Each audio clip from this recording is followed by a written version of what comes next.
Good morning, and welcome to another episode of the Blackout Test Podcast. I am your host, Rod, ready to get started this morning with my co-host, Karen. and we are live in the morning. It's 9:55 a.m. Yes, it's early because I'm going to see Tabitha Brown tonight. Yeah, so we gotta get this thing done. We gotta get this over with. And of course, you guys know what this is the feedback episode. You left feedback, and we're gonna talk about it. And even if the vast majority of it is your Game of Thrones thoughts, okay, we know why you're here. Okay, apparently, that's the most important thing we do every week, and we gotta get back to y'all on that.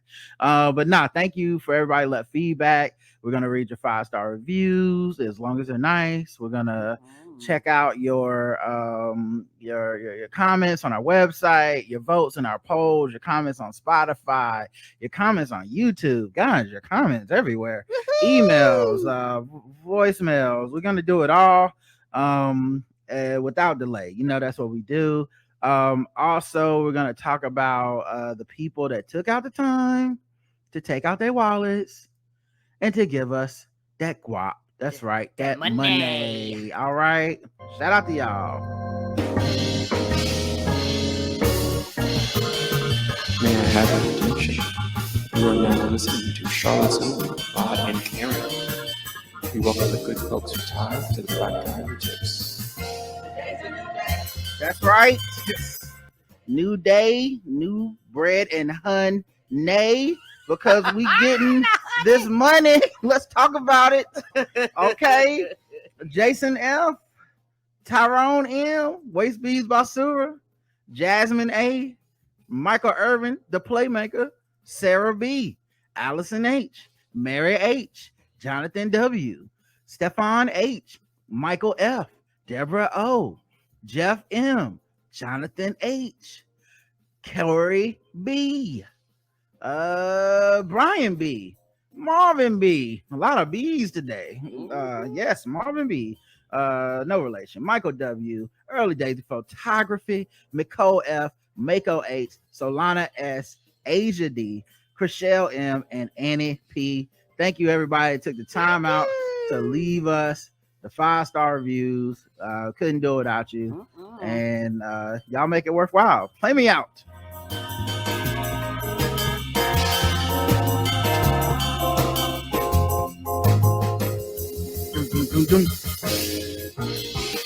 Oh, Karen laying on the floor. Stop. Oh, she's catching the Holy Ghost, y'all. Karen, get up. Oh, she's speaking in tongues. All right. We also got some 5-star reviews, of course. We love those. Those are our fave. Okay.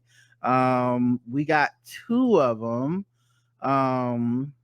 Great podcast. Love the audio. No notes from FOTP Julian. Thank you. Listen, when you are working with what we're working with, making the kind of audio that we're making, competing with the big boys. Come on. You know, I listen to the big boys and I listen to us, and I'm like, can't tell the difference really. You know, it's amazing. Honestly, Joe Rogan got $1 million studio, and here comes our little black, the ship that could, Thomas the Train Engine. Just coming through, trying to make it work. Trying to make it work with what we got. So thank you for the compliment. 10-star quality. I've been listening to you for years. Karen and Rod have only gotten better like fine wine. Yay! They are thoughtful, empathetic, knowledgeable, and hilarious with their opinions. My mom loves listening to Guess the Race. Oh, you got a cool mom. It's always a good time. I look forward to listening for many more years. This is from D. Thank you, D. We appreciate you. Like I said, man, this, you know, it's hard to get people to even be motivated to give you a rating, and half the time, listen, the people that don't like shit never take time off. They be up in your face all day, like, hey, I don't like you, I hate you, you're the worst, you know, trying to hope they can hit on some type of insecurity that you have. But it's so funny that there's been many times, I'm sure, people listen to Sound Our Voice and went, oh yeah, they like 5-star reviews. I can't be bothered, but I appreciate y'all that took the time to bother. Last one is, this show is dope, 5 stars by Bav Motors 1. Dope, I said. Thank you. This review was very helpful. I will say so on there. You give it a thumbs up. I give it a thumbs up. So Appreciate you. Acknowledge. All right. All Noted. Right. Thank you, everybody that took the time out to give us those reviews. I feel like we almost need a transition here of just how to get into the rest of the podcast. Oh, I'm about to pop some ecstasy. Where my glow sticks? Going to Burning Man. All right, let's get into the rest of the show. Your comments. Y'all left comments again. Yay. What? Look at us. We're back. Y'all left comments on each episode of the podcast this week, and we're going to read them. You can go to theblackouttest.com and leave comments. And then we read them on the air. It's that nice. That easy. We got 6 comments on our feedback show. Most of them being from Apia, of course. Apia says, okay, calling someone black boy is racist. Thank you. Yeah, that's all I was saying is that you're racist, unless I get a check. It's a 6. So he tried to tell you after you gotta pay to play.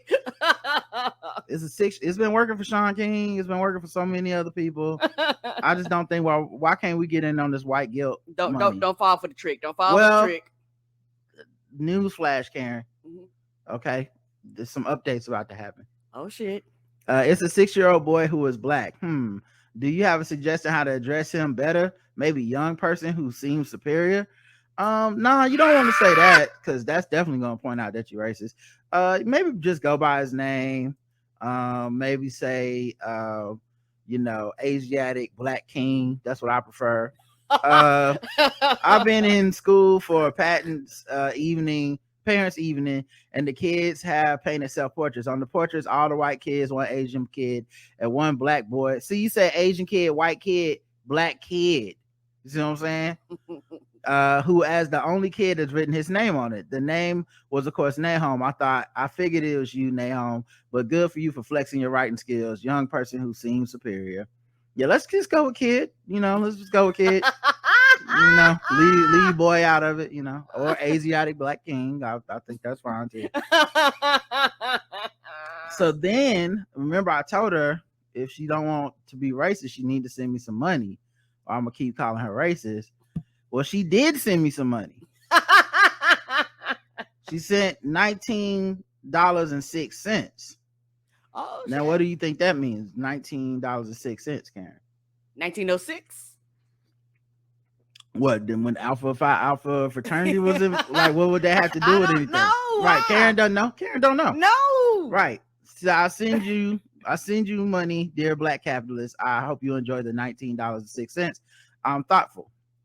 Oh, now I remember you write the date in the other wrong direction, American friends.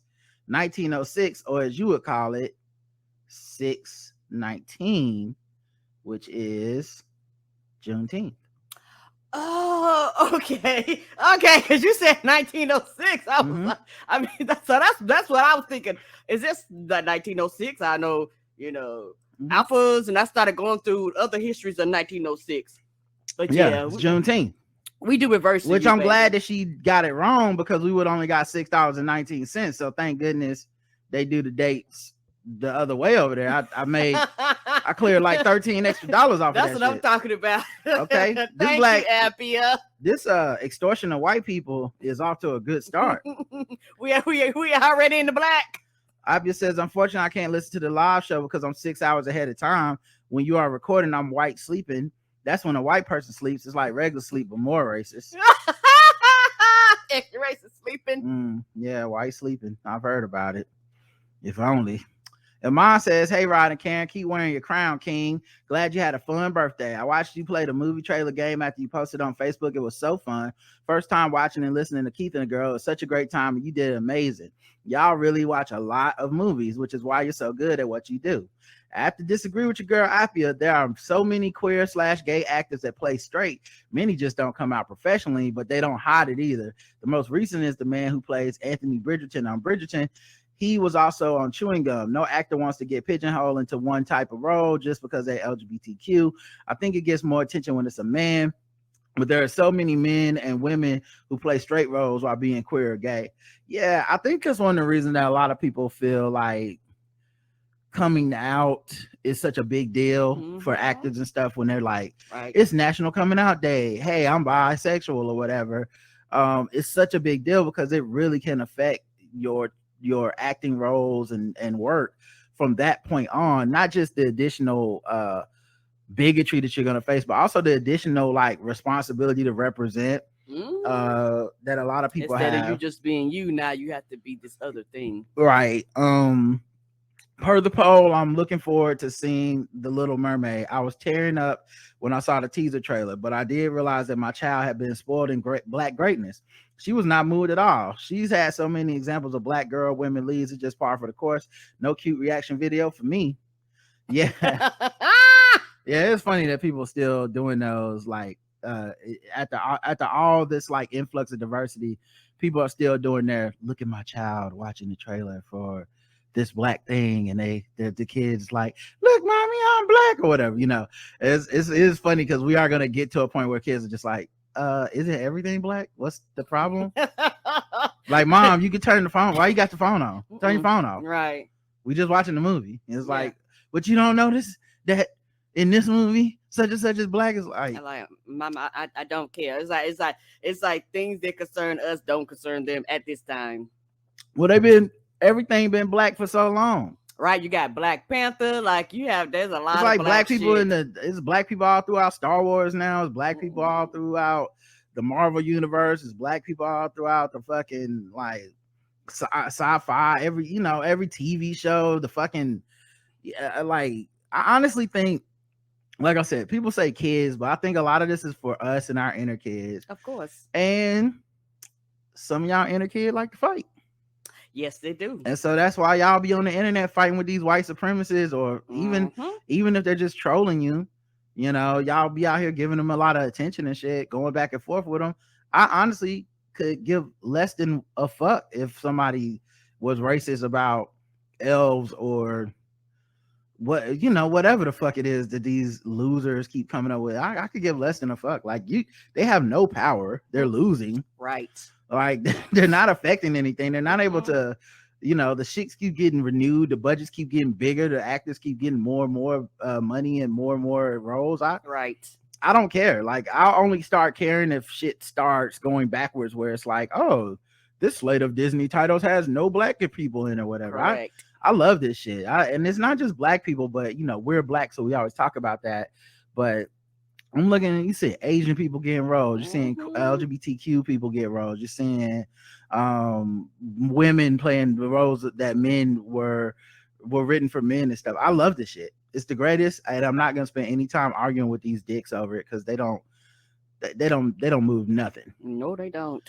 Also, thank you for admitting that you don't like going to weddings anyway. LOL, you wouldn't be at a wedding in any fandom. Storm and T'Challa could have invited you to their wedding, and Rod still wouldn't go. That's true. Like I said, we're the type of people, we'll send you the bomb ass gift. Like your gift is gonna be off the chain. Like, you gonna get a top tier gift. You just ain't gonna get us. Here's what I find interesting. LOL, Karen would just bring you back an extra goodie bag. Love of mine. Now, what I find interesting is that a black woman has been speaking up on this podcast for weeks saying she wouldn't go either. She just said it again. But you can't listen to black women. Isn't that funny? Maybe you don't deserve a black mermaid yet, okay? Because you clearly are not listening to black opinions. And Appia says, okay, I was thinking about queer actors who are publicly out. Appia, don't even worry about that. I know that's what you meant. Everyone knew that's what you meant. Amon is just being racist against white people, okay? And unless you want to send me $16.10, oh shit, now she gonna remain a racist over here. The price of the brick went up, I see. Okay, but you fine, Miss Appia. Not Missy Appia. Missy Appia, you fine, okay? And no, sir. And if it is, I ain't seen it. If you know what I'm saying, you did just fine. The poll. The Black Little Mermaid movie. Yes, meh, or boo. Oh, yes. 74% of the audience says yes. 26% say meh. 0% say boo. Good. Nobody should be booing these movies. Because either you're gonna see it or you ain't, or even if you don't see, you're just glad that it's made and just keep it trucking. Yeah, and I get the mad reaction because I don't think I'm shitting on it. It's just like, okay, this ain't for me. And that's honestly, that's the level of diversity I want. I want to be able to go, this one's not for me. Like, I feel like in the past, you feel like as a black person, am I a bad black person because I didn't go see the black thing? And now so much shit is black, you can just be like, oh, that wasn't for me. You know, like some black people are still in this like scarcity mode. Like this happens in the NFL with like black quarterbacks, and I've been off this for a while. When we had like 2 in the whole league, and they was carrying the weight of the race on their back, and it was like, if Donovan McNabb has a bad game, that means no black quarterbacks are good enough to be good in the NFL. But now that we have 12, yeah, some of these niggas suck, and I can say it. And it's okay. Like, it's all right. I don't have to have their back. I don't have to be like, if the team would have just drafted nothing but great players around him, he'd be great. I'm like, I don't have to say that anymore. We got Patrick Mahomes now. We got Lamar Jackson. We got the dude in we got Hurts, Jalen Hurts. We got so many good black quarterbacks now that when one is mediocre to bad, I can be like, yeah, Teddy Bridgewater is not gonna get you he's not gonna take your team too far. No, it's not. And I don't have to be like, I don't want this black man to not have a job. I just be like, yeah, I don't believe in him. And that's good. That's progress. And that's how I feel with this stuff now, where I like, oh, I don't like this show. It's not because there's no black people in it. They do have black people, just not for me. Yeah, and like I said, that's the part of diversity, and everything we consume ain't got to be top tier Shakespearean, the best shit ever. Right. I love that. So let's go to the comments on Anchor / Spotify for When Did Shame Die. The poll results there are somehow messed up because they all got 0 votes, which means I made a mistake somewhere. The Q&A is pour some milk of the poppy on it. Marvin says the Meister sure loves them leeches. Remind me of the old SNL sketch where Steve Martin was a medieval barber / surgeon. It's really a thing. Peace, y'all. Roger says, is this Black Mama Monthly approved? Got 808 says that's what my grandma's always said. Burbula said Burbula, I think that's how you say it. Booyah says leeches, seed of the poppy bundle pack for the IDK School of Medicine. Yeah, the IDK hands up medicine. They be like, leeches. Like, oh, this man got cancer. Milk of the poppy. Like they only got 2 shelves in their doctor's office. That's it. Right. It's either number 1 or number 2, like your eyes. Right. Creasy says, so this is where the opioid crisis started. That makes sense. Oh no. That is where opium comes from, the poppies. Raphael says, excellent point on them patriotic folks in the realm. I forgot about the Lannister, cause Jon Snow, now Sir Cole, they are a problem with their beliefs too. No wine for their wank ass, only poppy milk. Yeah, people always forget there's that one thing you can be in the realm that nobody thinks anyone's gonna be, and that's a true believer. We got one comment on YouTube from Sadia who just says happy belated birthday, Rod. And I say thank you. I appreciate you. Next episode. Hold up. Wait. Protectors of Wakanda. We had 2 comments on this episode. This is where we talked to Karama Horn, who did the Blur, aka the Blur Girl, about her new book. A lot of people enjoyed this interview. Yes, and shout out to y'all that went and got the book. Regardless. Oh my God, so many of y'all posted about getting the book, and y'all were tagging her in and social media, taking pictures. So that is so cool. Like I said, we had the best fucking fans. That is so cool when y'all do shit like that, because one, it makes our guests feel like, oh my, it's so worth going on here. Because there's gonna be a lot of places they go, they give an interview, and either the fans can't be bothered, or they're not interactive, so maybe they buy the stuff but they don't like let the person know, right. Cool. And then there were so many people that just praise like the actual interview and the conversation, and I love that stuff, man, because that's y'all are some good eggs, Thank you.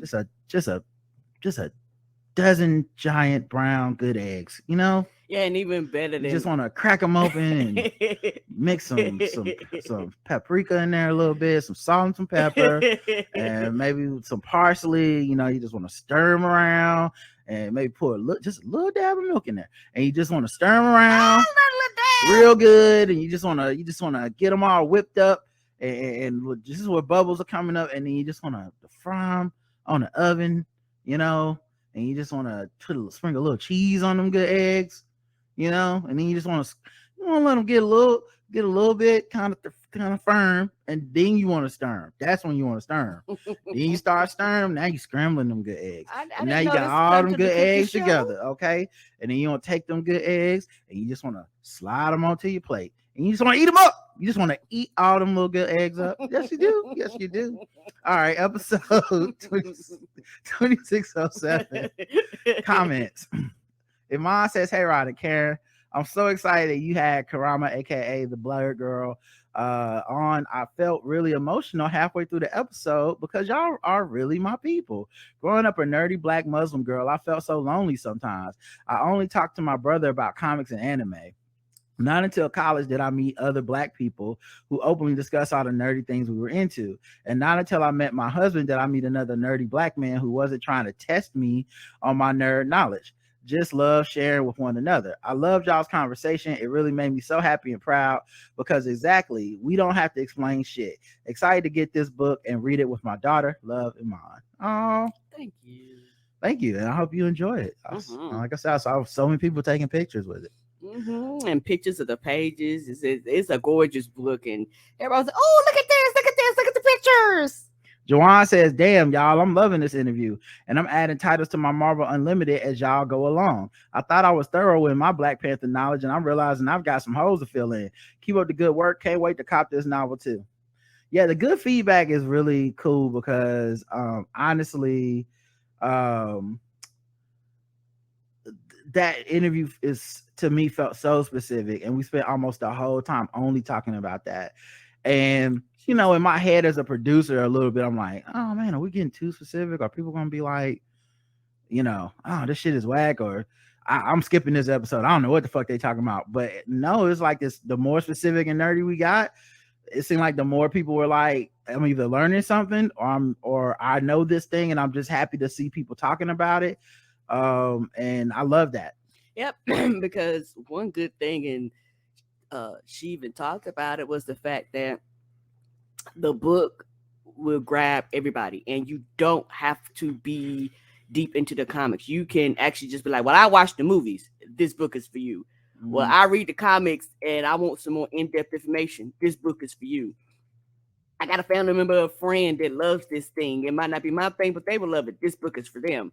And so it's like, it's one of these things where it's going to introduce a lot of people to a lot of stuff that they didn't know, or and pique people's interest in it, because, you know, the movie's coming up. So a lot of people go, hey, this will be some great knowledge and information to know when I walk into the movie, so that these characters will actually hit more. Yep. And the poll. Did we get too nerdy for you? Yes, I was lost. No, I was following. Only 7% of people said they were lost. 93% of people said they were following along. So that's beautiful, because I thought we touched into some kind of like nerdy run, like, oh, the Christopher Priest run and all this shit. And I was like, oh man, these are some deep cuts, because of course she just wrote this book. She got the deepest of the cuts. She's the expert. And you know, I was like, I want to talk to this expert about some of the stuff I've seen too, because I've just recently, in the last like 5 years, went back and started reading all them old Black Panthers. So it was fresh in my mind. It's probably fresh in hers too. Yeah, and just her knowledge and her wisdom, and she knows a lot of shit. So it's one of those things where when you have people that know all these things, you know, particularly with women, I really just enjoy them flexing their brain muscles, because it's rare, you know, that when women go on interviews, no matter how much they know, a lot of times they be asking them basic ass fucking questions. They really don't actually ask them what they really know, the thing that they brought them on to do.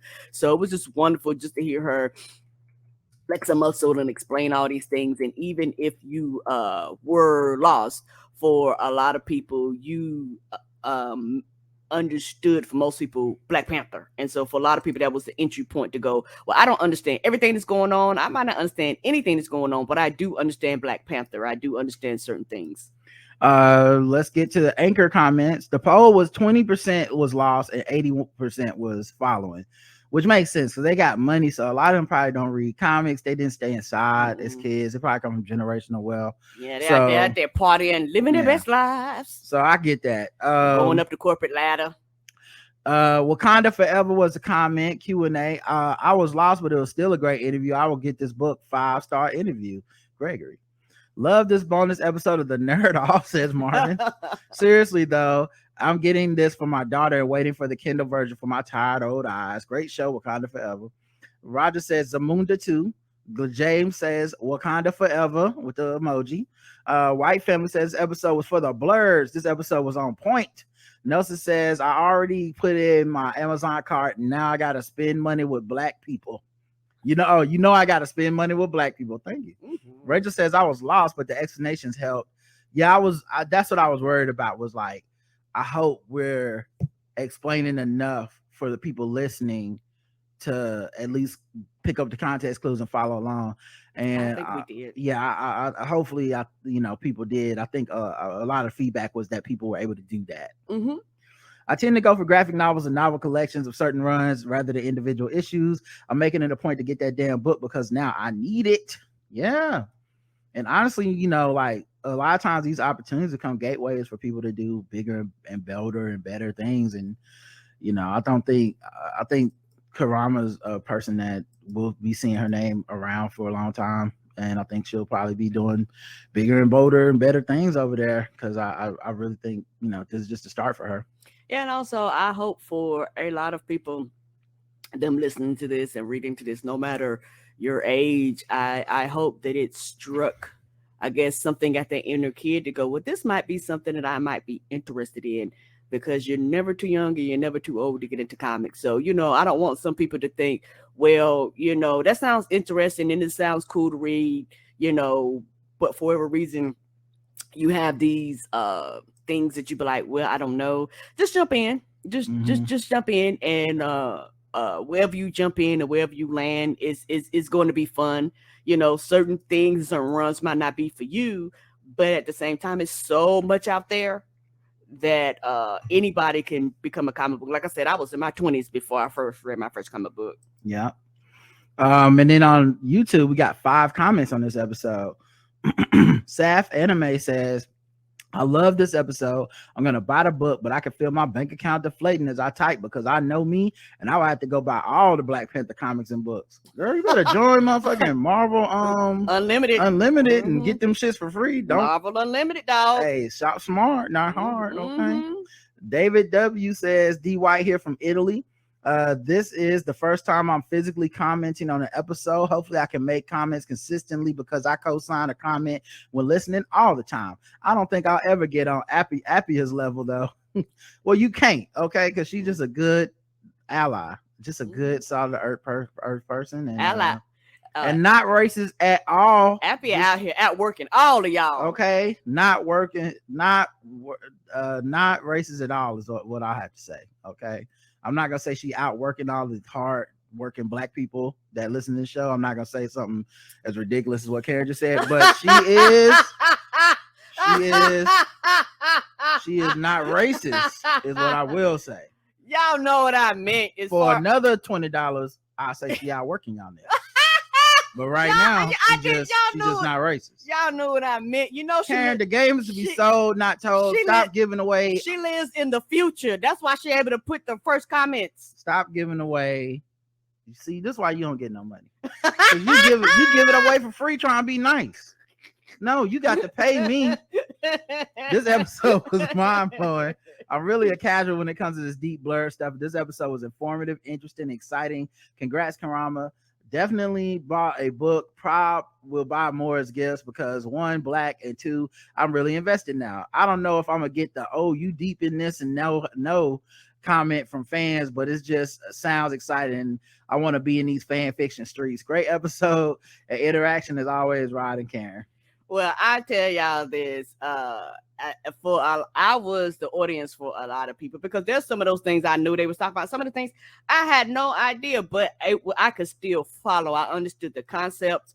I understood certain things that was happening about it, because I haven't read all those books and I haven't read all those runs, but it was just fun just to listen and just to soak it up and just to pick you guys' brains. So yeah, I'm like the audience. There's some things I didn't understand, but at the same time, I could still follow. My mom says, wow, congratulations, Karama. You did an excellent job. The breadth and depth of the book was amazing. I need to enroll in my Wakanda classes, LOL. Great show, Rod and Karen. Thanks, Mom. Carlton says, love this episode and the book. I ordered some extra copies to give as gifts. Wow. Thanks for the Y'all YouTube. own it. Thanks for the YouTube episodes. My work network seems to hate my podcast player, but now I do not have to miss my faves. Yay. Shout out to your job living dangerously, letting y'all not listen to podcasts, but letting y'all watch everything on YouTube. That's crazy. A lot of jobs do YouTube because a lot of people do. I know when I was at the job, do YouTube for like tutorials. Like if I was trying to figure out something on Excel and shit. I know. I get the reason they do it. I'm just saying they living dangerous. It's a lot of shit on YouTube. Yeah, it is a lot of shit. Next thing you know, you motherfucking ready to insurrect the company and said, "Don't do that. We're gonna run up on the Capitol floor of with the executives." It's like, what happened? We let them listen to YouTube. We didn't have no filters. They don't think coronavirus is real. They all want to work in person. No. Andre says, great episode. I remember when Karama mentioned she was writing the book when she was on For All Nerds podcast. I went to Amazon and bought both Black Panther Protectors of Wakanda and Black Panther Wakanda Atlas books. I hope she gets the deluxe edition. Yes. Mm-hmm. Yeah, let us see y'all support, man. That's really important. We do. It means a lot. Yeah, really important, and it's really it's fun. Y'all also get something out of it. We don't be promoting bullshit. Episode 2608, we had Abby Crutchfield on, first time she's been on the show. Comedian, actor, late night show host. And episode 2608 was an escape room for women. And we had 4 comments, 3 of them from Appia, the not racist friend of the podcast. I don't ever use any racist slurs, so I'm good here. Girl, we didn't think you did. What you acting like somebody think you racist or something? No, you good in our book. You can't get me like that. But Abby said people should get black friends to improve. This would be a problem for me here. My now best real life black friend is Nahum, and our complicated history. The friendship is that we greet each other with a cool look in the mornings, and he is 6. I can't burden him like that, nor should I, like legally. There are no other black people in my life. I met a coworker who is black but works pretty far away on Monday. When we had a work meeting, so there's a second person, and the black mother I know from daycare from 3 years ago. When I see her 3 times a year in the city, I say hi is the third one. That's it. But y'all do only have like what? I forget what the percentage of, but y'all are very homogenous, very small, like 90-something% white. So I mean, you just got to get it where you live. But it's not like you racist or nothing. So I mean, I don't even see why you would need a black friend. I mean, for an extra $20 a month, maybe we can have Zoom meetings. This thing keeps and going up. We can call ourselves. I could be your black friend for as long as you're willing to pay. Every 10 minutes it goes up by a few dollars. Of course, the second you say or do anything embarrassing or racist, I completely get to disavow you and pretend that I didn't see it. But other than that, Appia says, I know it doesn't fit that everything is a worse narrative, but we had a pretty cold September with lots of rain. In your wrong degrees, 50 and 60 on average. No hurricanes. Just first of all, Celsius is whack. Okay. I give y'all the metric system. That shit is cool. But Fahrenheit better than Celsius. Y'all numbers is weak. I don't know what them shits mean. They make no sense to me. Like they be like, it is 4 Celsius. I was like, the fuck is a 4 Celsius? Yeah, even if you a fucking like Celsius person, if you say, oh, I'm coming to America, how high is it gonna be?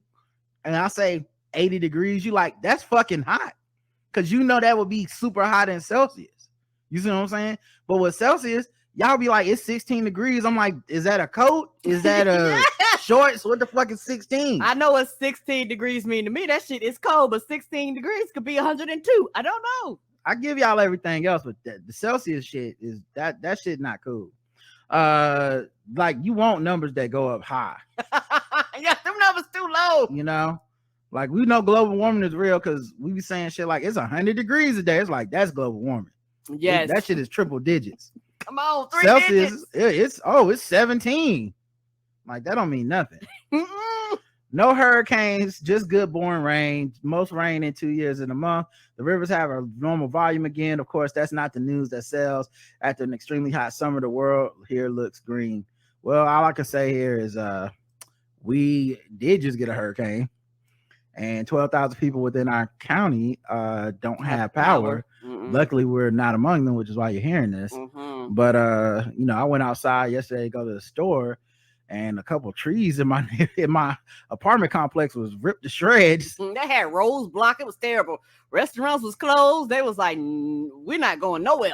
I don't know. Like maybe it's just weird because like obviously I believe global warming is real. I think the main problem we have is that, and I don't, for comedic purposes I get it, but real life purposes I don't.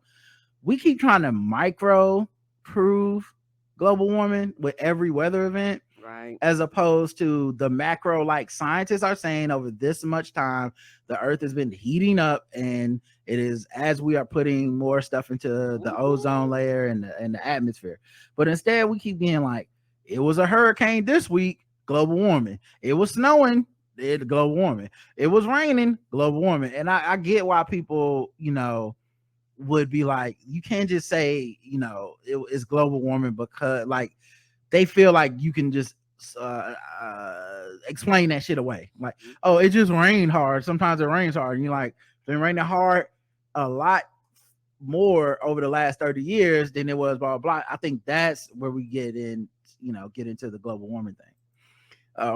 Is that what we're calling it still? Climate change? Anyway, EVE says, I think it's funny. It's funny the world is so fucked up that like the fight is over like, are we calling it the right thing? It's like, guys, we're drowning because there's more water than ever and it's flooding everywhere and we're going to die. Yeah, but what if we call it water immersion rather than flooding? And you're like, what? Why is this an argument? Evie, he says, I think what makes the comedian using the racial slur on the ship so terrible was not him telling the black people if they don't like it, they can leave. It was, slow down. I think that might be it, but okay. It was the other white people in the crowd cheering him on. Imagine being stuck on a boat with those motherfuckers for the week. Dracarys. Yeah, I hear you. I mean, definitely the people that were cheering for that shit are gonna be at the buffet with the same shrimp you at. So, yeah. And now, you had to take a mental picture of all the people that was clapping, and it's probably too many to count. Of course. But we still didn't get the original video. What happened to the original video? Nope. Like, this man got the Beast legal team? Is this what? Like, did the Carnival Cruise people do it? Scrub? Yeah. Yeah, because I have not seen the original video, and I'm sorry, but this is a court of laws. Okay, gets the fucking with black people is very serious business. I would like to see the evidence. Yeah, that's why I got an NA for me, not applicable. Yeah, if I pronounce that right. I'm, not available. That's even better. Have you ever accidentally called someone a racial slur at work? Yes, no, or I've never had a job. Karen? Karen says no. 12.5% of y'all say yes. Which sassy and feisty. Where you work at? Which honestly, y'all, I'm in the 12.5%. Oh shit. Yeah, I've done it a few times at jobs. I'll be like, nigga, we at work. I can't say that. You talking to other black people? Yeah, other black people. Well, sometimes not. Probably, I probably have said it around a white person or two. Like, nigga, shut the fuck up. Oh, I mean, Becky, be quiet. Get my work voice back. Okay, wait a minute. Now, if you're talking about like private conversations with just you and them talking, I'm talking about at work. Have you ever accidentally called I've never answered the phone like, "What's up, nigga?" But I have hit a coworker with an N-word a couple times. I'm sure. 81% says no, and 6.25% say they never had a job. Which Wow, never had a job. Shout out to you making it through life without a job. Yeah, I hope everything's okay. Right? I mean, I hope it's because you don't want one. Right. I don't need a job. It's like, oh, that's the life. I hope it's not like because they won't hire me because I can't stop calling people racial slurs. We don't want you to fall in that category. And then on Spotify, we had the poll 8% said yes, which is down, which is because they probably got money and they don't, like they don't make mistakes like we do. They had the jobs, but they're the only little black dot in the room. Here's the other part: 92% said no, which means 0% of the Spotify people don't are in the I've never had a job. 0. They got to have that guap at all times. They ain't out here trying to be broke like the rest of you niggas. Remember when they wrote, Ryan, why you keep saying Spotify people got money? Ain't nobody got money over here. These niggas have a 0% unemployment rate. Are you serious? All them niggas working. Are you? If you listen to the podcast anywhere else, you might want to get on Spotify. I'm just saying. Maybe it's a trend.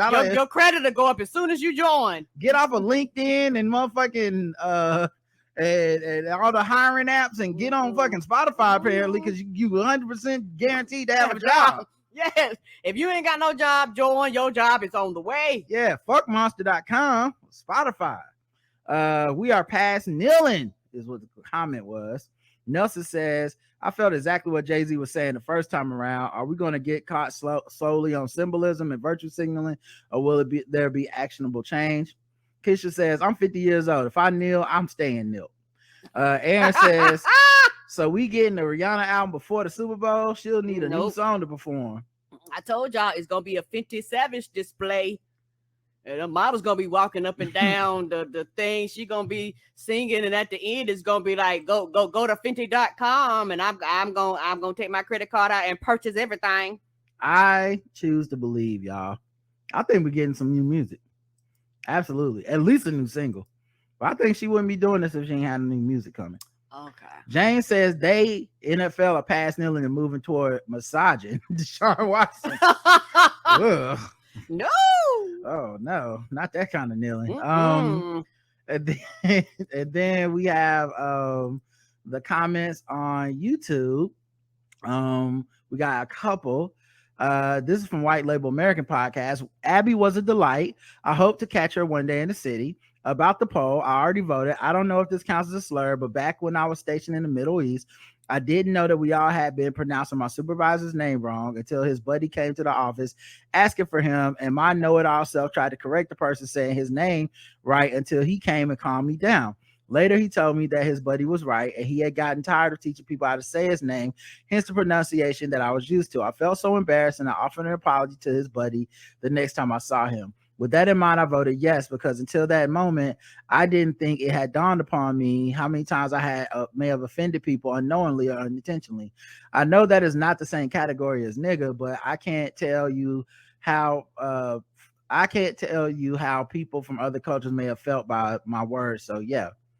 Well, yeah, I think it definitely was the same as a racial slur and racist, unless you send me $19.06. You send me 19 up with this fee. No, she sent $19.06, Karen. Okay, if you send me $19.06 after you set the standard, then then I don't think it's racist. Because how could a racist person give me money personally? And now y'all don't turn Rod into a pay to play. How could a racist person give me money as a black person? Think about it. So of course I'm willing to hear you out on this. My mom said this show was so delightful and funny. Y'all were cumulus clouds, airy and floating during the show. Oh wow, Mom, trying to be a poet now. Who wrote this?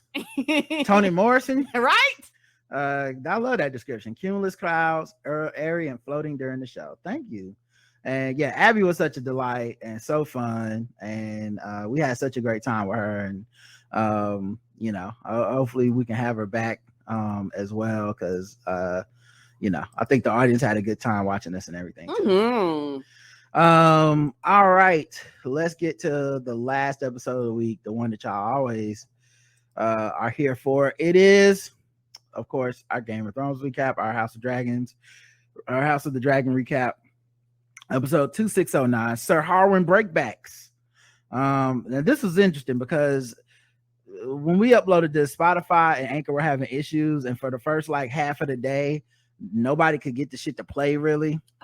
And it's playing, it works now, but like people was emailing me. Like I woke up to an email at 8 a.m. like, Rod, what is going on with the thing? I was like, I didn't do nothing different. I uploaded it, everything's fine. Everybody was like, something's happening, sir. I'm like, why would Spotify take our shit down? And then I went and searched Anchor on social media, on Twitter, and you can see they were like, yeah, we're having issues.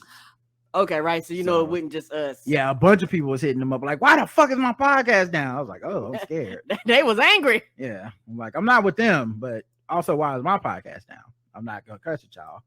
But I'm sure but just got questions. People want to know. Yeah, I hit up the help desk and they were just like, yeah, we're working on it. We are aware of the issue. We're trying to solve it. I was like, all right, that's good enough for me. I'm going back to sleep. All right. All right, let's get to these comments. Sean says, episode 6, and it feels like we just finished the forward and read the first couple pages of chapter 1. I think you don't give Rhaenyra the credit she deserves. Okay, I'm gonna stop you right there, Sean. This better be good. Okay. Because my personal belief is that there's some agendas happening and y'all keep trying to force the agendas on our little podcast recaps. And anytime we're critical of somebody that people like, it's like y'all not saying, it's like they purposely wrote every character to be flawed and to have good things. Right. We give credit where the good things come out and we talk about the flaws when they come out. And then y'all write up here on Saturday like y'all didn't give a nigga, it's not a legal case. We're just watching the show. We don't need a dissertation. It's not like we not sentencing her. She's just a character. she you know the character's still alive. If she gonna be great, the show will let her be great later. But damn, we can't even call balls and strikes and be like, yeah, she was fucking up this week. I think it's designed where you don't like anybody. It's just weird. I don't starting to get that feeling like when we did the show back in the day and people write in like, let me make the case for so-and-so. It's like, why? Everybody else already did. Anyway, yes, she does do some dumb stuff in regards to the public face of the monarchy aspect of her job, but she is spot on in terms of policy. She ended the conflict in Dragonstone peacefully before Otto could fuck it up. We gave her credit for that when she did that. That was episode 2 or 1. We did. So that has been about 4 episodes again. I don't know ago. I don't know why we would be bringing that up now. She quickly sifted through the shaft and selected Cole. She kind of fucked that up later, but see this is what I'm talking about. This is what I'm talking about. What are you doing? You making excuses for shit she fucked up. Like, she kind of fucked that up. Like, why are you making this criminal case for her? We're not gonna play her. Did she hire you to be her lawyer? Right. I like her the same way I like Allison. Not that much. Just a little bit. Like, allow me to not like you be at home rooting for her with your fucking jersey on, but let us be like, yeah, she fucked up a little bit this week. It's a bad week for her. Your girl down bad. Hopefully she can get it back together. Every game had a good game. She selected Cole. She didn't know shit about Cole. If she understood the choice she had made, she wouldn't have fucked that nigga.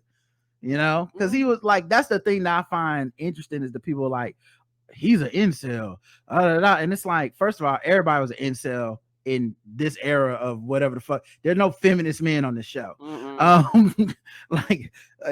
They like, it's just Cole that's an incel. Like, no, nigga, pretty sure telling the doctor, go ahead and kill my wife with the ABCD section is pretty incelly.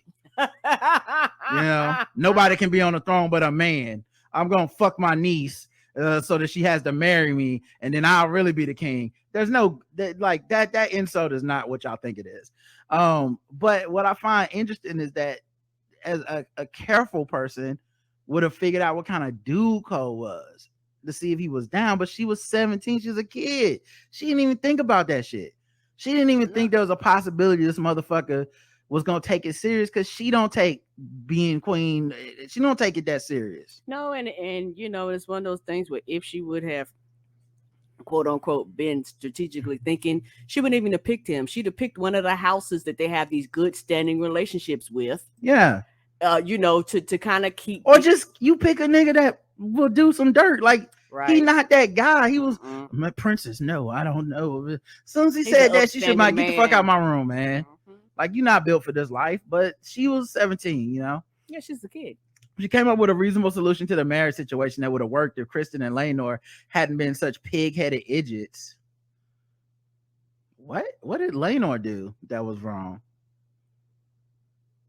What did Lenore do? The situation would have worked if Lane hadn't been such pig-headed idiots. I don't know. That must be some book shit. I don't see it on the show what Lenore did that was pig-headed.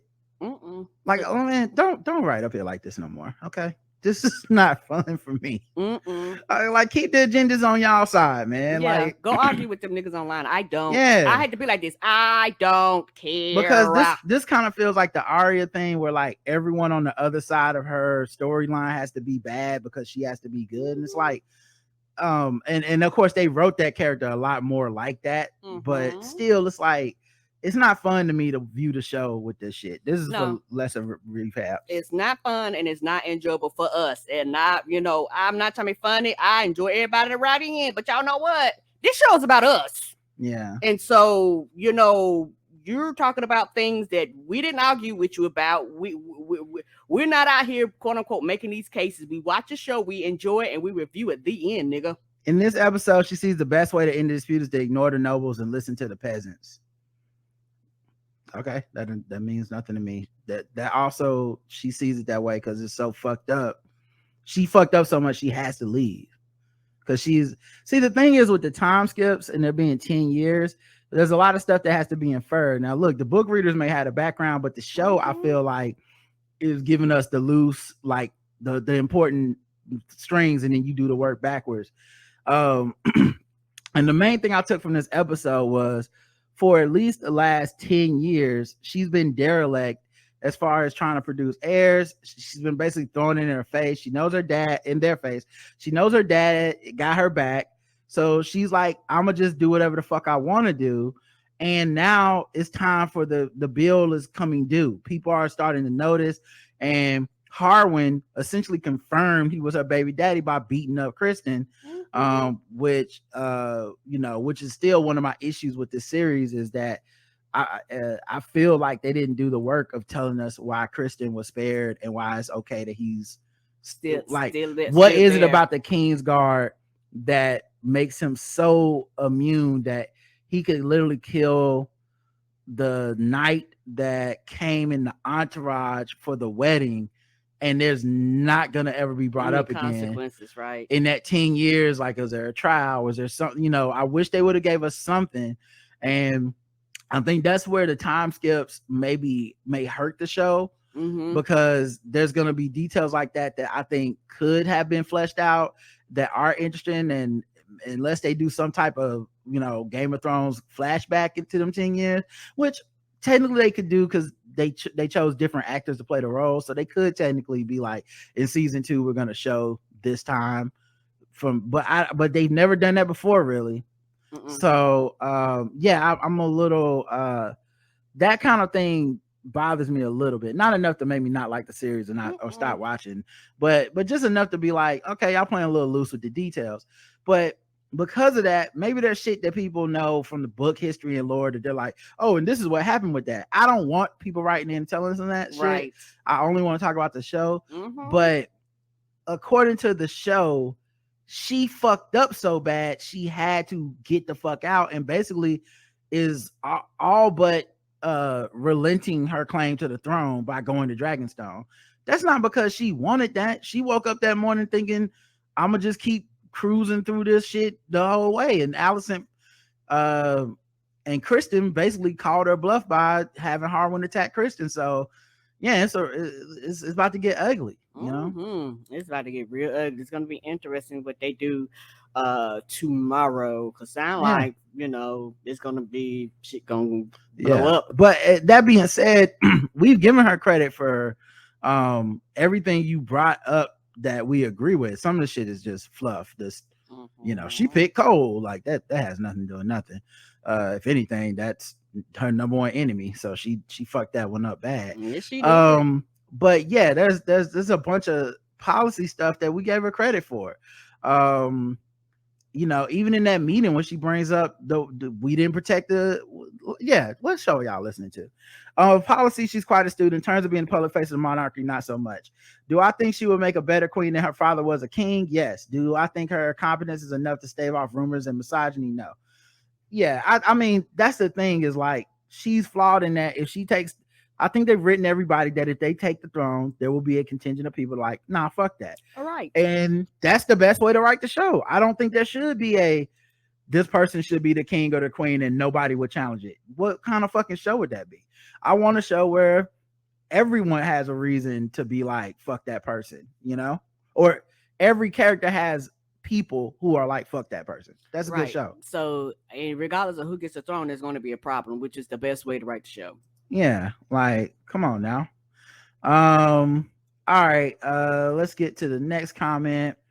Hello, this is from Classic R&B Lover. Hello, King Rod and all-knowing Queen Karen. Damon as pumpkin spice drinking white woman of color, chilling with his black babies with his and Lena's Shea Butter Chronicles. I love it. I do think that as much as Damon is truly able to love someone outside of himself, he did love Lena.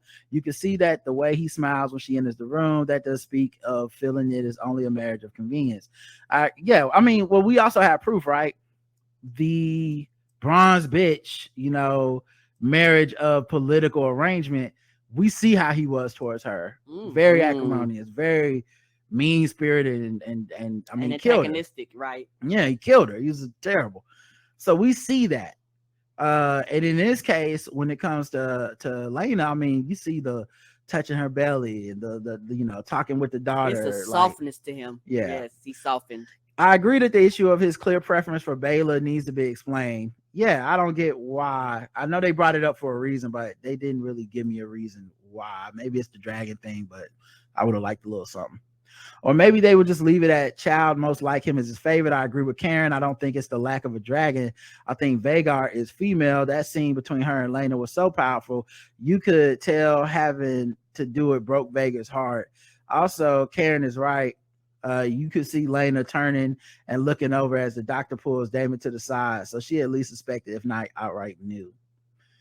Yeah, I did see that, but like I said, I legitimately don't know if it was like she thought he would say yes. That's the thing I'm questioning. I'm not questioning did she know he was being asked that. I'm asking because I really didn't get an indication one way or another if he would have said yes to that shit. Right, and I could see her going, she had already told him she wants to die a dragon's death. And so she was like, what you're not going to do is cut me open. So either way, she died the way she wanted to die. Right. And so I'm not sure it was an indictment on Damon is what I'm saying. You know, where she was like, oh, I know this motherfucker's going to try to kill me. Nope. Allison, Kristen, and Laris are the absolute worst. Yes. Oh, so bad. So good. Oh, that's what we need. That's what the show need. Okay. Like, I don't know. I know y'all was trying to make us fake hate Allison just for breathing and shit because y'all read the books or whatever, but no, this is better. This crew is they're gonna be a problem because they really don't fuck with each other. That's the best type of evil is like they got a combined force that hasn't really sat down and parsed out why they combine. Kristen Cott said that cunt. I said, yeah, see, Allison, that was a sign. That's not your friend, really. She cooking in her spitefulness, throwing hissy fits over the fact that Raina hasn't been publicly stoned to death because Allison no longer deems her worthy, yet her shielding of two vicious murderers is perfectly above board. Damn hypocritical, jealous, MAGA ass self. That's why her ass is saddled with them dim-witted, awful looking children. Talking about Rhaenyra's kids are savages. Kristen and his incel ass is plotting to destroy Rhaenyra's life and lives off in the lives of her uber white Steve Martin in the jerk children because Rhaenyra chose a Ned herself over him. Yeah, I don't think it's about her choosing somebody over him at that point. Like I don't think it's like a jealousy thing because obviously her relationship is bullshit. She's not really married to that dude. Mm-mm. They don't, them kids ain't his. Yeah, I they don't think probably he's never had sex with each other. Yeah, I think he was a true believer. He felt used. If you flip the genders of the situation, a lot of the audience will be on the side of the woman who was coerced into a sexual relation, coerced into sex, and then told you just gonna be my side chick forever. People will feel the opposite, but I just don't think a lot of the audience is capable of looking beyond that at the power dynamic. They can only look at man, woman, incel, as opposed to like literally if you just flip the genders and there was a prince that did this to a woman that was like a handmaiden or some shit, everybody would be like, yeah, she gonna be mad forever. He shouldn't have did that. Right. Like he violated this power dynamic. She don't get down like that. She used him, and I think whether you agree with it or not, that's definitely the story the show is trying to tell as of now. Maybe they'll switch it later, but right as of now, it's this guy is Team Petty because she violated his cloak oath or whatever the fuck they believe in. Laris and his little, and before y'all even say like, well, silly that he believe in that, just understand this. All this shit is silly. Like it's silly they believe that because you came out of a certain person's vagina, you can be the king or the queen. Everybody on this show got some dumbass beliefs. So don't even try to. But he the one that believe in whatever the fuck. Like, well, the rest of them believe in that bullshit too. Allison as well. No one on this show except maybe Laris. We'll find out. None of these motherfuckers on this show really seem to not be beholden to some dumbass beliefs. Agreed. Laris and his Littlefoot ass willing to kill the world and his family get a position of power. I can't wait for his inevitable blackmail of Allison to begin. Oh, that's happening. And he's so interesting because I don't know his motivation. Why did he do that? We'll find out later on because he said he basically gonna ask her for something. I was like, well, he must have been planning this shit. It must be a hell of a favor, dude. You killed your fucking brother and dad. And didn't blink twice. And it's more scary not knowing why. Yes. You know what I mean? And what's even more scary is that he cut their tongue. So let's say they do get caught. Ain't like they can tell. Like when Littlefinger turned on Ned, you understood why. He's like, nigga, I've been trying to tell you to chill. And I told you wouldn't even see the knife coming. Yeah, it's me, bro. You going to jail. You got to die. What the fuck you doing? You fucking up King's Landing. Larry's just out here like, yeah, I killed my dad and my brother anyway. What's for dinner? I too am hashtag Team Damon because he is the only one who is sympathetic at this point. I just hate knowing that Rhaenyra and her dumb, non-strategic, self-entitled ass is going to find a way to drag him into her mess. I mean, I was joking about the Team Damon thing because it's funny. I mean, he got 2 black daughters. It's hard, not to be rooting for him in that superficial type of way. But I mean, he's the dude that still did all that evil shit. It don't change what he did now. Yeah, he's still a pretty bad guy. So I'm sure and he can turn back into that guy at any moment. It's one of the things where they go, you lost your mojo. He just lost his mojo. Right. Yeah. All that it's gonna take is something to strike it back up, and he's gonna be full-fledged evil again. Yeah, I don't know if she's dragging him into her mess or if he just is the mess. Right. Stranger This Show is making me want to read the book. None of the Game of Thrones seasons made me want to read those books. Even as I say this, I know I won't read it because that nigga George R.R. Martin writes books that make Stephen King look like pamphlets. So, yeah. Evie says Laris is so out of pocket for killing his brother and father that he actually is entertaining because you want to see what he'll do next. Yeah, I really do. He really made a fan out of me as far as like I want to see what this character does next. Not like a fan in the I'm rooting for him, but a fan in the like, oh, now this is interesting. Right. And it's going to be interesting because of what he does. You can kind of tell, oh, this is the shit he does. Like he's into some really deep shit. So we're going to find out, the truth thing, his connections and all that shit. He sounds like somebody that may even be connected to the white woman, not the white woman, but You know I'm talking about white snake. The white worm? White snake, white worm. Yeah.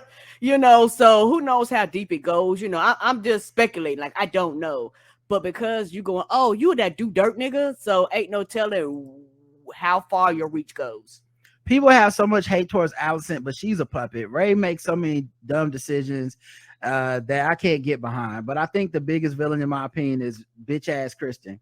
It can at least be argued that the other three have understandable motivation. This nigga mad because he was rejected. Fuck him, bitch ass nigga. I hope he dies painful death. And maybe this is just me. People in your everyday real life, y'all act like y'all not hurt when you get rejected. Y'all act like y'all don't feel a certain way when somebody turns you down. It's not just the rejection though. I think people are oversimplifying it. Like he's just like one of her suitors from the like if one of the suitors from when she was doing those fucking dating games was to be like, I'm gonna kill this bitch. Like that's not what happened. So I think people just want to oversimplify it because you know it's a dude and they're not able to look at it any further than that. But it's not that I don't think he's a bitch ass dude. I mean, that's obvious. But I just think the way that people have written the overwritten the motivation, because I just literally don't think people can understand power dynamics if you flip the genders on stuff. It's the reason that when a teacher has when a woman teacher rapes a boy student, we always go, they had sex. Right. You know what I mean? It's that type of thing where it's like, oh, we're not capable of saying the power dynamics are different. I'm not saying she raped the dude, but she definitely coerced him. He said no. Right. And then it's like, oh, you wanted more out of this? It's like, my job is not to fuck you. Right. I'm not your consort. You put my life in danger. Right. And they kill people for this. So like, to me, it's very simple. I don't want to argue about it over and over again, but y'all get my point on it. I just think people kind of out the lunch on it. And I'm only defending the writing on the show, not right. Like however y'all want to argue about the shit in y'all Facebook groups and the other podcasts. That's fine. That's fine. But just writing on the show wise is not as simple as he just said, hey girl, will you be my girlfriend? She said no, and then he said, I'm gonna kill you, bitch. Right. Like, that's how people are responding. So I'm like, I don't get that. It's not that simple. And I really think people slept on that moment where Joffrey was in the party and told him, you know, like basically everybody knows, you know, it's gonna basically be our secret. And this is something that he didn't want nobody. He didn't want nobody to know. Right. So it's like, this is a secret he didn't want anybody to know. And he was basically, he snapped because he was like, well, not just the snapping. I'm talking about in his mind, it's Rhaenyra this is not serious to her. Right. She's telling people. Now, she didn't tell that dude. But in his mind, he's, oh, this is the worst thing possible is that this motherfucker is actually telling people. I was ready to die this morning. Right. Like she is playing. Now my life is in even more danger. She playing with my life, blah, blah, blah. So anyway, the poll was scarier character, Littlefinger or Littlefoot? Don't know. Karen don't know. All right. Yeah, because I need to see how Littlefoot plays out. Okay. 82% of the audience says Littlefoot, 18 says Littlefinger. I'm with the Littlefoot people because Littlefinger, I kind of, even from day one, you kind of know he's just trying to find a position of power. Yeah, I don't think Littlefoot is trying to find a position of power. I also don't think Littlefinger would have killed his family. No, I don't think he would have. Littlefoot don't have, like, nigga, I'm scared.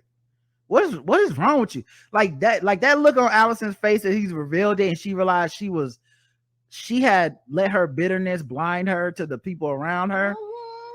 Perfect. I loved it. I said, look at you. Yeah, he planted it. Trying to scheme. 10 years ago. Don't you need friends, Your Majesty? Right. Trying to scheme. Let this nigga sneak up on you in the garden. Now look at you. Y'all been sitting here sipping tea and cackling and then spitting the Earl Grey for 10 years. Looking like every motherfucking person on Snap that end up being an accessory after the fact ass nigga. That's exactly how you look. You didn't know what was I didn't think he was gonna kill her during the robbery. It's like, well, nigga, I just sat in the car. Why did y'all bring guns? You know, like You in for a penny, in for a pound. Can't wait to see how this works out. Scarier character, 63% Littlefoot, 37% Littlefinger on Spotify.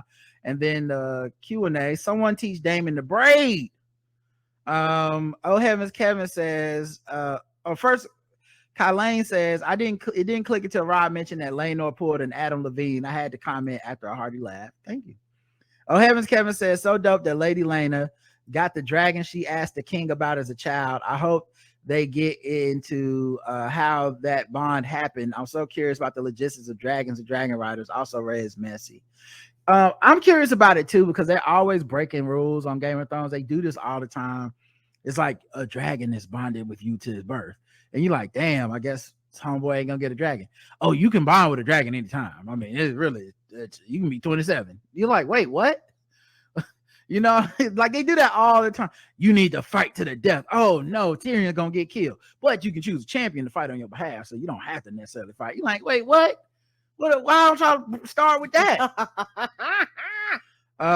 Introvert M says Viserys is struggling. I'm sure Allison is slapping him up like Charles from Diary of a Mad Black Woman. He looks like President Biden mixed with Hanson from Scary Movie 2. You hate to see it. Oh no. T-Wong says the facts. Y'all telling the truth about the game in this recap. I respect that you don't pick sides just to be on the team. Thank you, T-Wong.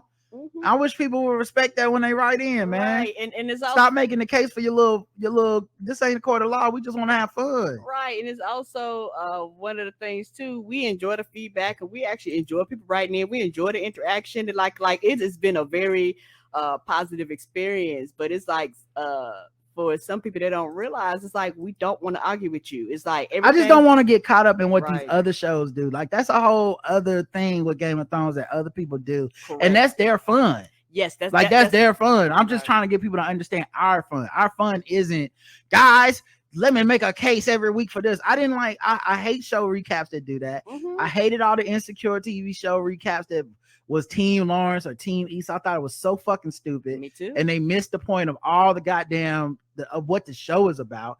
It's just and honestly, and maybe it's the TV writer part of me, that's the arrogant part of me, that's like, I want to do something different than what everybody else did. I don't want to, if everyone else can come up with that shit, then it's not good enough for me. Because then I just said what y'all said. Like that's so what's the point of listening to us? Like then you're just listening to us because you'll listen to anything about Game of Thrones. I want people to feel like what they get here is unique and different, and picking sides and then trying to ride that side out is just, I don't know, it's the lowest form of TV watching to me. Anyway, Aaron says, if this show ain't the best form of birth control, I don't know what is. Come on. Damon wife having to die by fire and then nasty gushy noises with Rhaenyra. Yuck. Well, not just that, but then the biggest birth control had to be Larys killing his dad and his brother. Right. Don't get no worse than don't have kids than that. And this happened years after that nigga was grown. Yeah. Roger says he better go to Lias like Lisa Mon. I don't even know. I don't know what that means. Yeah, I feel like this reference was over my head. Yeah. I'm sorry. I missed something on the internet. My bad, y'all. Lisa Mon. Oh! He's talking about Atlanta. That's Lisa Mon's character. I just don't know what. Oh, Talia's on Atlanta is where Lisa Mon got her hair done before she went to the library and read her fucking book. Boom. Oh, I'm with you now, Roger. With you now, that's a deep cut, and that's very funny and very smart. Sorry, I didn't get it. My bad. Renee says, thank you, baby. Littlefinger was daddy. Littlefoot is just scary without the kink factor. Daddy, kink factor. Oh, Renee, someone saying a lot about themselves. Let your freak flag fly. Right. Someone likes close talking. Littlefinger used to be all up in people. The way to the throne is a ladder to Kane. All in their face. Hey, bro, back up. Your breath smell like onions. Raphael says, Littlefoot, a scary mofo, thought he was just gossiping, tea spilling, one leg, bro. Highs a nuke in that bad foot. Goddamn, can't trust nobody. I don't blame Viserys. Makes sense now why kings be paranoid, right? This man is casually admitting to fratricide and patricide, and then being like, anyway, I know you didn't ask for it, but you asked for it, right? I'm like, what? No. Yeah, he came in like mission accomplished. It was taken care of. What was taken care of? You know, the thing. What thing? You know, that thing I sent you. That thing. It's very much given. He was like, I picked up what you was laying down. It's very much given Throw Mama from the Train. If y'all ever seen Throw Mama from the Train, that's how it feels. Where it's like, I was just complaining about my mama. I'm not in joining up to conspiracy to murder. What you doing, bro? Right? You crossed the line. Yeah, I just wanted to complain about doing dishes. Now you talking about murdering motherfuckers? All right, and then on YouTube we got comments. My mom says all about the kids, the insurrection babies. LOL. Karen following up with the Trump babies. Hell no, don't make no more of these clown babies. And the funniest one of all the different types of babies. Shout out to comedian Robin Harris, the infamous baby kids. Yeah, they gotta go. Wherever Sports says, great recap as always. Thumbs up. I like how the showrunners are playing with our loyalties to the main characters, but in GRRM world, all the characters are terrible. This week, the Queen and Sir Crispin were the haters when the Clubfoot did his thing. I agree with Rob. I don't like any of them except the blacks, basically. And honestly, I'm waiting on how long that's gonna last. Right, some gonna happen with that too. Because as of right now, they've written the blacks too good. Oh yeah, something gonna come out. You know what I mean? Like the blacks don't really have much problems. You got Corliss, who's the richest nigga in the world, but also is like, you know, I need to get justice for my white queen, which completely is understandable. And he hasn't moved in any truly reckless ways to get it done. He seems to have headed off the triarchy with him and Damon, and it worked out and seems like it needed to be done. There's got to be something at some point with them where you're like, oh, they ain't shit for this. You know what I mean? Because of right now, I mean, the black people pretty much batting 100 on the show as being like decent people. You know, and maybe if they would have took that 10-year time gap and showed us like how Lena got with Damon, maybe we would have seen some like, ooh, Lena's with the shits. You know, like, but we didn't get to see that. Professor LCA says, howling at all the big jokes, bent over at all the little and mid-sized ones. Great review. Thank you. Accountant by day says, seems to me that the reason Sir Kristen told Sir Strong that he forgot himself is because he put his hands on a prince, which has repercussions. That's a great point. I meant to point that out. I realized that when I watched it, but forgot to say it during the recap. And yeah, that's when he said you forget yourself. It's because he grabbed Aegon and pulled him off of his son, Jace. So then Sir Kristen was like, you can't be touching the prince. And once again, what are the rules? Can't stop the prince from killing the queens. You can't stop the prince from killing the princess's son, which clearly he was gonna let that kid fuck him. You know, Kristen was gonna let that shit happen. But you can't kill somebody at the wedding, and there's just no. It's just. I really do hope they address that. Yeah, it's gonna bother me as a thing, and maybe it's a victim of the time skips, but it's just like, I don't know, seemed like a worthwhile thing to point out, and at least address, like, even if you address it in a line or two. Yeah, not like on a podcast. Y'all should have showed us that. You know, I think it's also a reason he had to check himself when he called Ray the C word. Can't talk about the princess like that, and it probably more about her situation than him feeling bad for using the word. Her station. Okay. Yeah, that can make sense as well. Although he did do that. Yeah. And there was no problems or repercussions for him. No, and also he don't respect her when, you know, whenever she's leaving. I think it was when her and her husband were leaving the chambers after Allison and the king seen the baby. He literally had his back turned to her. He don't face her. He is on a fuck you bitch train, and he's like, I'm gonna let everybody know I don't like her. If Joffrey had been a Targaryen, Kristen would have been fed to a dragon. But since Joffrey was a commoner, as far as we know, a consort of a Valyrian, but no noted gentry, that seems to be why Kristen didn't really have any repercussions. No Cochrane firm for common folks versus the Kingsguard.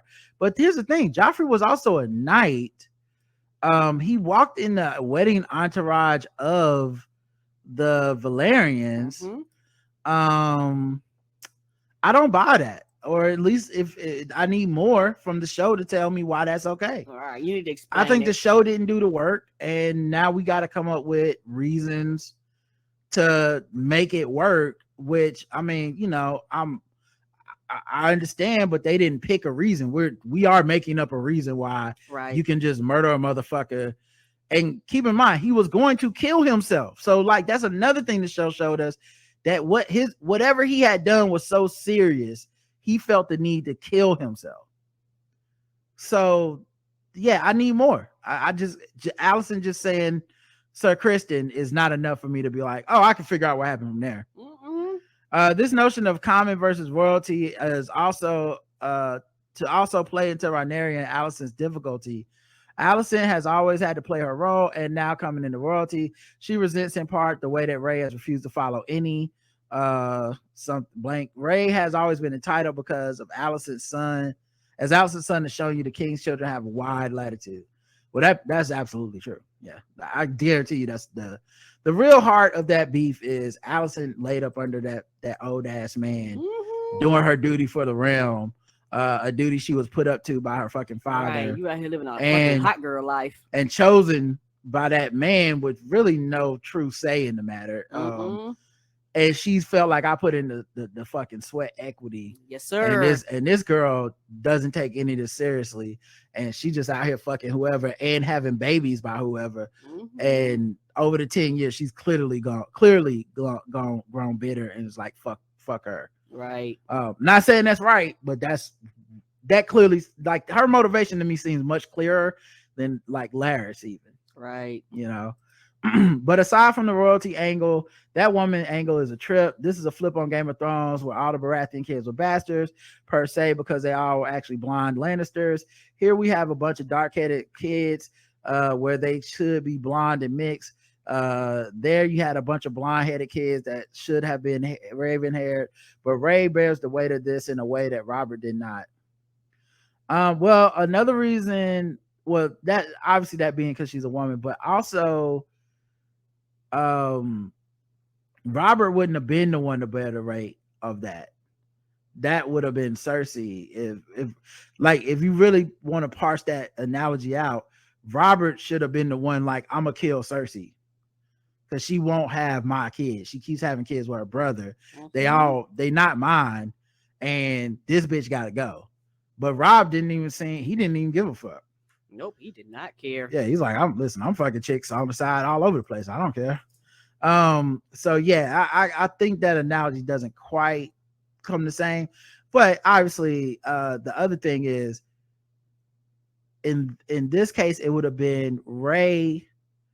If Ray was like Cersei, the thing that's keeping Ray from being like Cersei is Ray's not on the throne.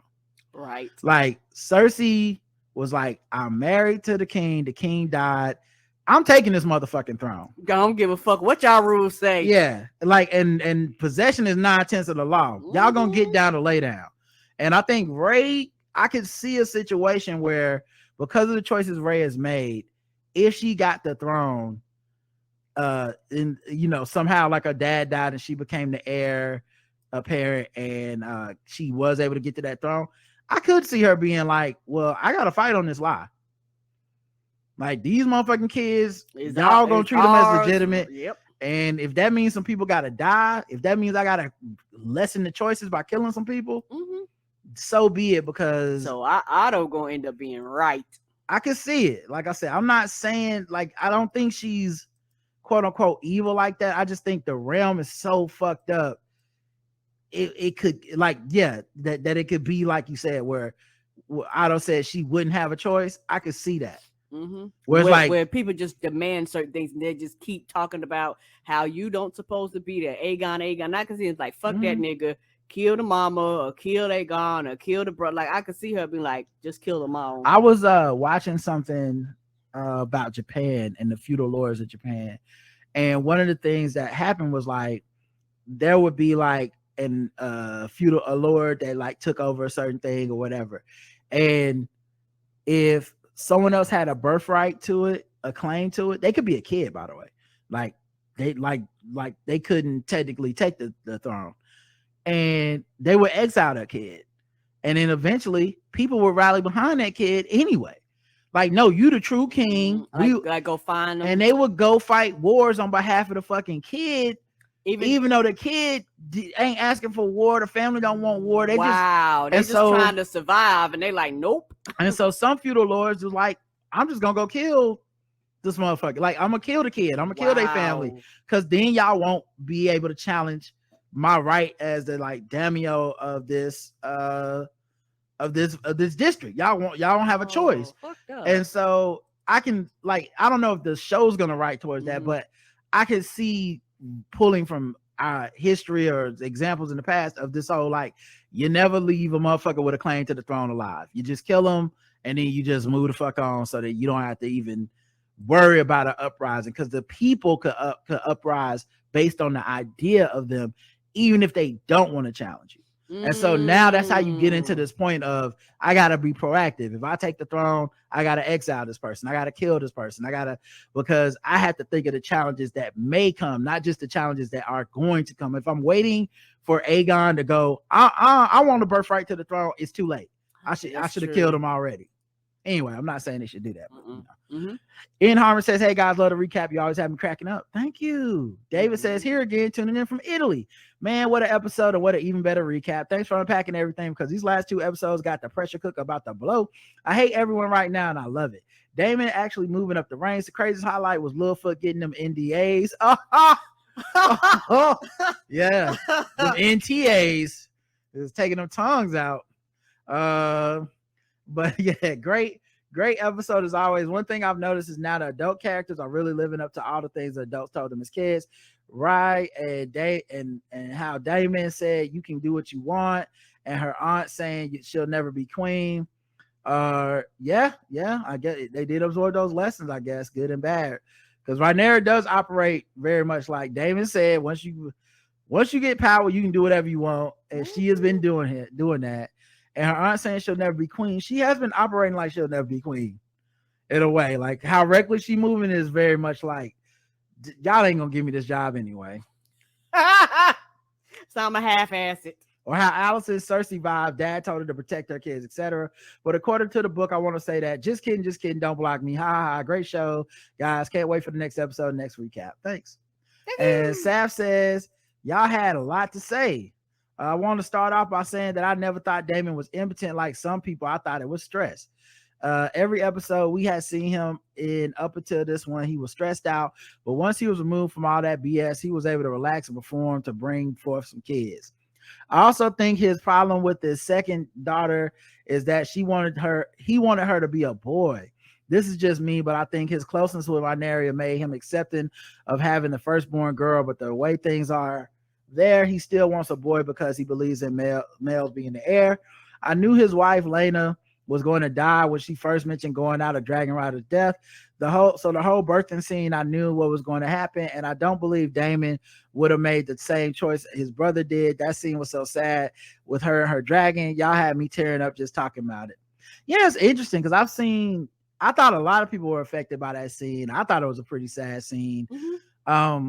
But I saw somebody saying because they are moving so fast that there was no real it didn't hit them the same way that Ned dying hit them. And to that I say, because Ned was the main character. He was the main character. I don't think the show was even trying to make us feel like this is the same as when Ned died. I really feel like this is more of it's sad and emotional because of what she went through and the way she went out and how the dragon didn't want to do it. But I don't think this show's trying to match the pacing or even the intensity of the original Game of Thrones season 1, season 2 stuff, because for all that stuff to connect, they had to move so slow. And this show seems like it wants to cover a lot more ground. I would not be shocked if season 2 or season 3 of this, we're completely on new characters almost. Right. No, I think this is a story so far. Maybe I'll be wrong. This seems to be a show that is beholden to story way more than beholden character. Yes. Yeah, I can see that. Where they're it serves the story to say that we need to cover 20 years in our season 1, we will just cover 20 years because we're going to cover 100 years over the course of 5 seasons. Right. So they got to go. We just like, and that means some details going to get dropped. It's not going to be as emotionally attached. And I completely understand why that would, make people be like, I don't like it as much. But to a certain extent, I'm like, cool. Like, let's go. Show me the story and I'll judge from there. But now Rhaenyra and Allison and all that mess was so good. I knew Larys was going to be a sneaky bastard. He reminds me of the actor who played Wormtongue in the Lord of the Rings movies. From the first time seeing him slithering his way to the ladies' convo, I had hated him on sight. He will be Allison's downfall because they are forever tied now. Allison is also a hypocrite. You get mad because Lord Lionel's protecting his son, but you don't want your dad, but you want your daddy there so he can protect you and yours. Oh yeah, she knows she's a hypocrite too, because she said at least he'd be on my side or some shit. And it's like, right. Oh, this bitch is crazy. Oh, you crazy. Yes, I am. This is why I dislike her. She know better than the rest of them, but she walk around with her holier than thou attitude. Yeah, for sure. And actually, like, because of her origin story, I feel like there was a time where, rightfully so, she could feel like she was better than the rest of them. But yeah, that was 10 years ago. Right. Like clearly you've just been letting bitterness in your heart. You've been sitting up here trying to figure out a way to box this girl out from the throne and protect you and yours. And so yeah, that Allison is long gone, you know. I felt that when Rhaenyra went to tell Laenor that they were leaving, the reason he was upset was because he thought he was going to have to leave his new partner. But when she said bring him, his demeanor changed. Oh, yeah, I guess so.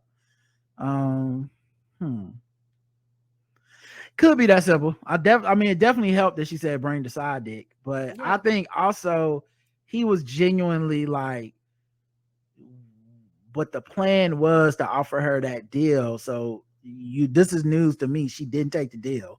And in addition to not taking the deal, if we leave for Dragonstone, you will not be queen, probably. No. So are you sure? And I think that was also in there too. I don't think it was just that dude, but it didn't, definitely didn't hurt, because as we've seen on this show, that can make you slap somebody. Okay. Apparently so. I'm sure there are a lot of more you guys touched on that I forgot because it was a lot. My husband told me, be quiet so many times. I was laughing so loud. He was on a call for work. As always, keep up the good work. Can't wait for next week. Thank you, everybody. Thank you. Whew, boy, these the Game of Thrones comments, boy, they be deep and long. Let's get to let's see, do we have any voicemails? Let me check that real quick. I didn't check before the show.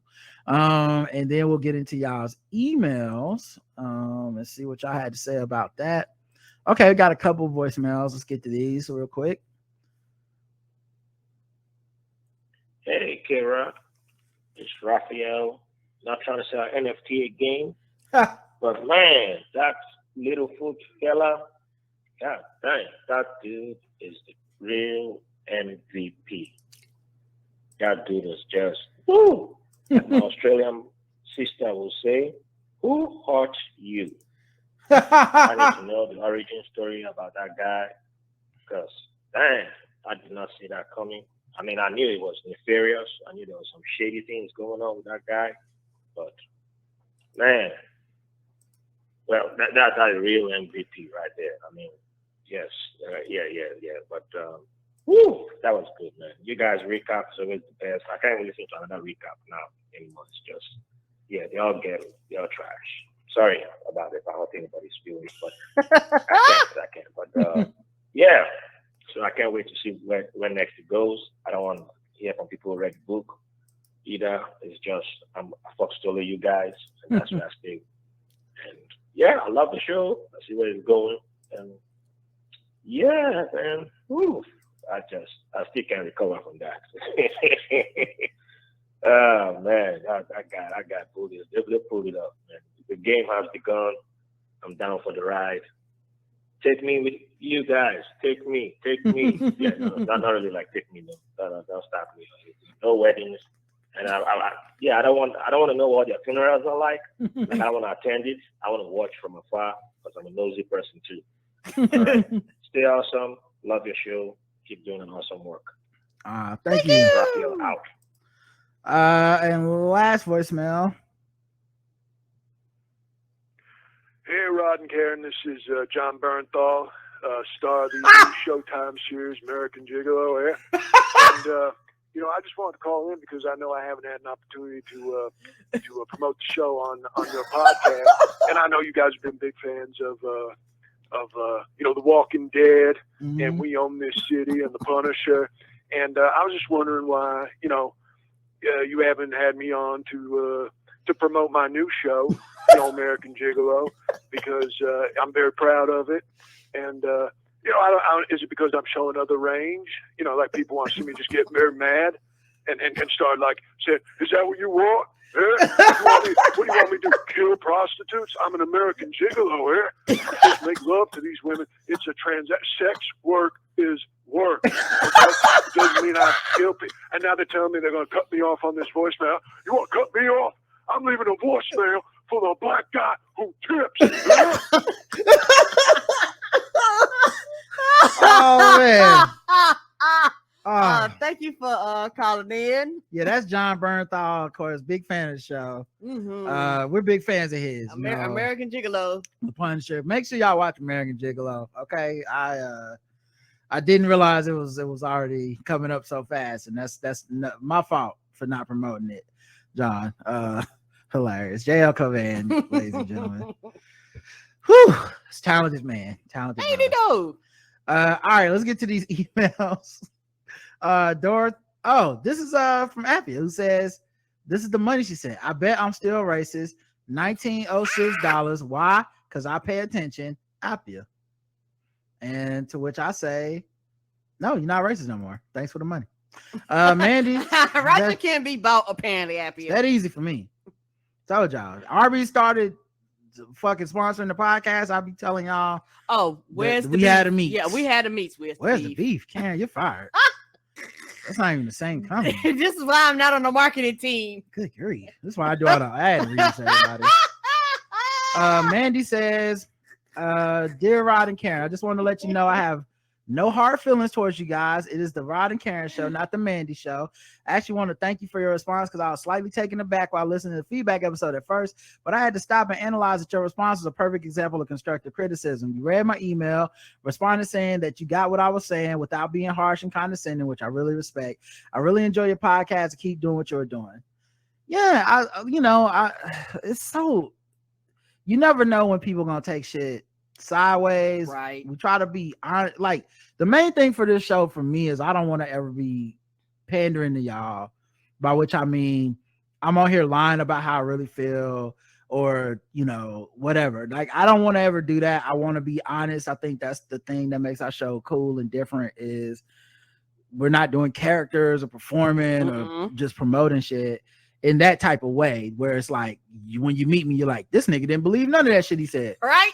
But then too, we don't want to do a mean show. No, that's not the purpose. Like, my goal is never like, I woke up this morning, let's make some people feel bad.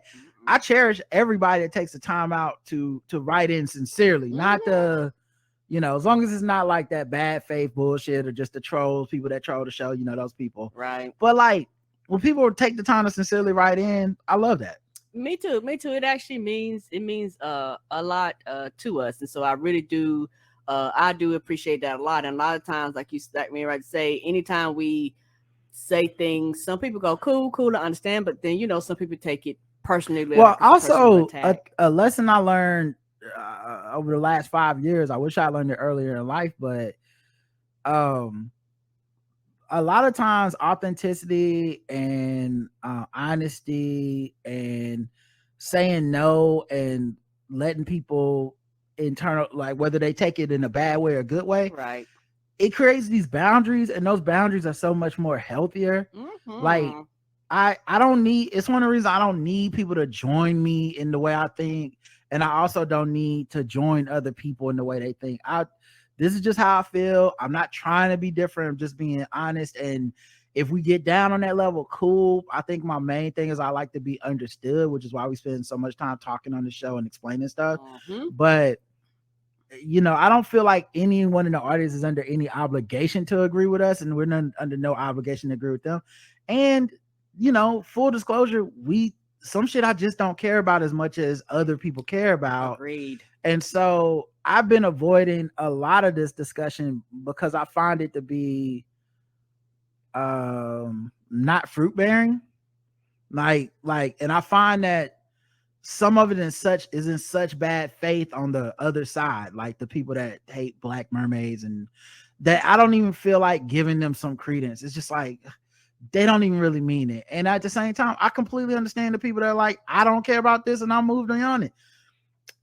You're not a bad Black person to not give a fuck about these mermaids. Like, nope. We didn't talk about it because we didn't care, but at the same time, like, I don't, it doesn't bother me that they exist. It doesn't bother me that diversity is coming in many different forms. Right.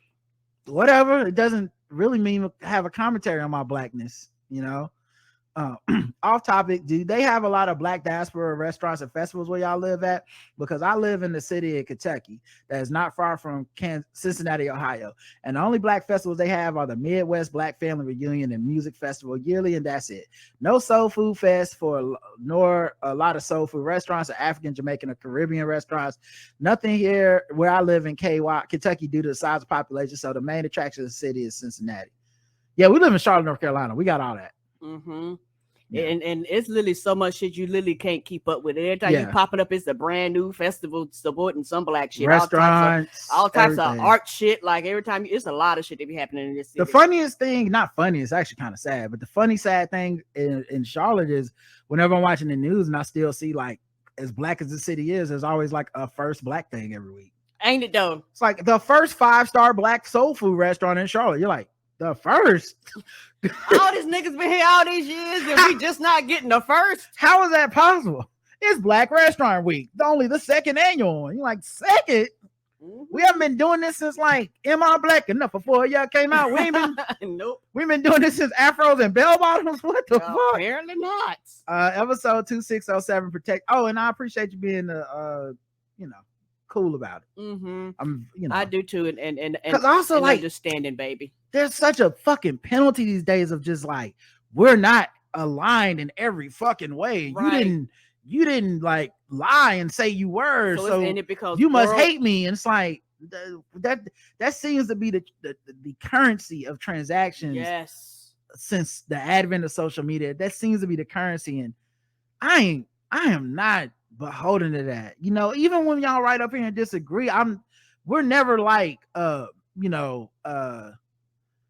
as long as obviously respect lines, blah blah blah. Mm-hmm. But we're never like, man, fuck you, or don't listen then, or what. Mm-hmm. Like it's normally like, okay, you disagree on this one, and this is how we feel, even if we strongly feel the other way. Mm-hmm. Talk to you next week.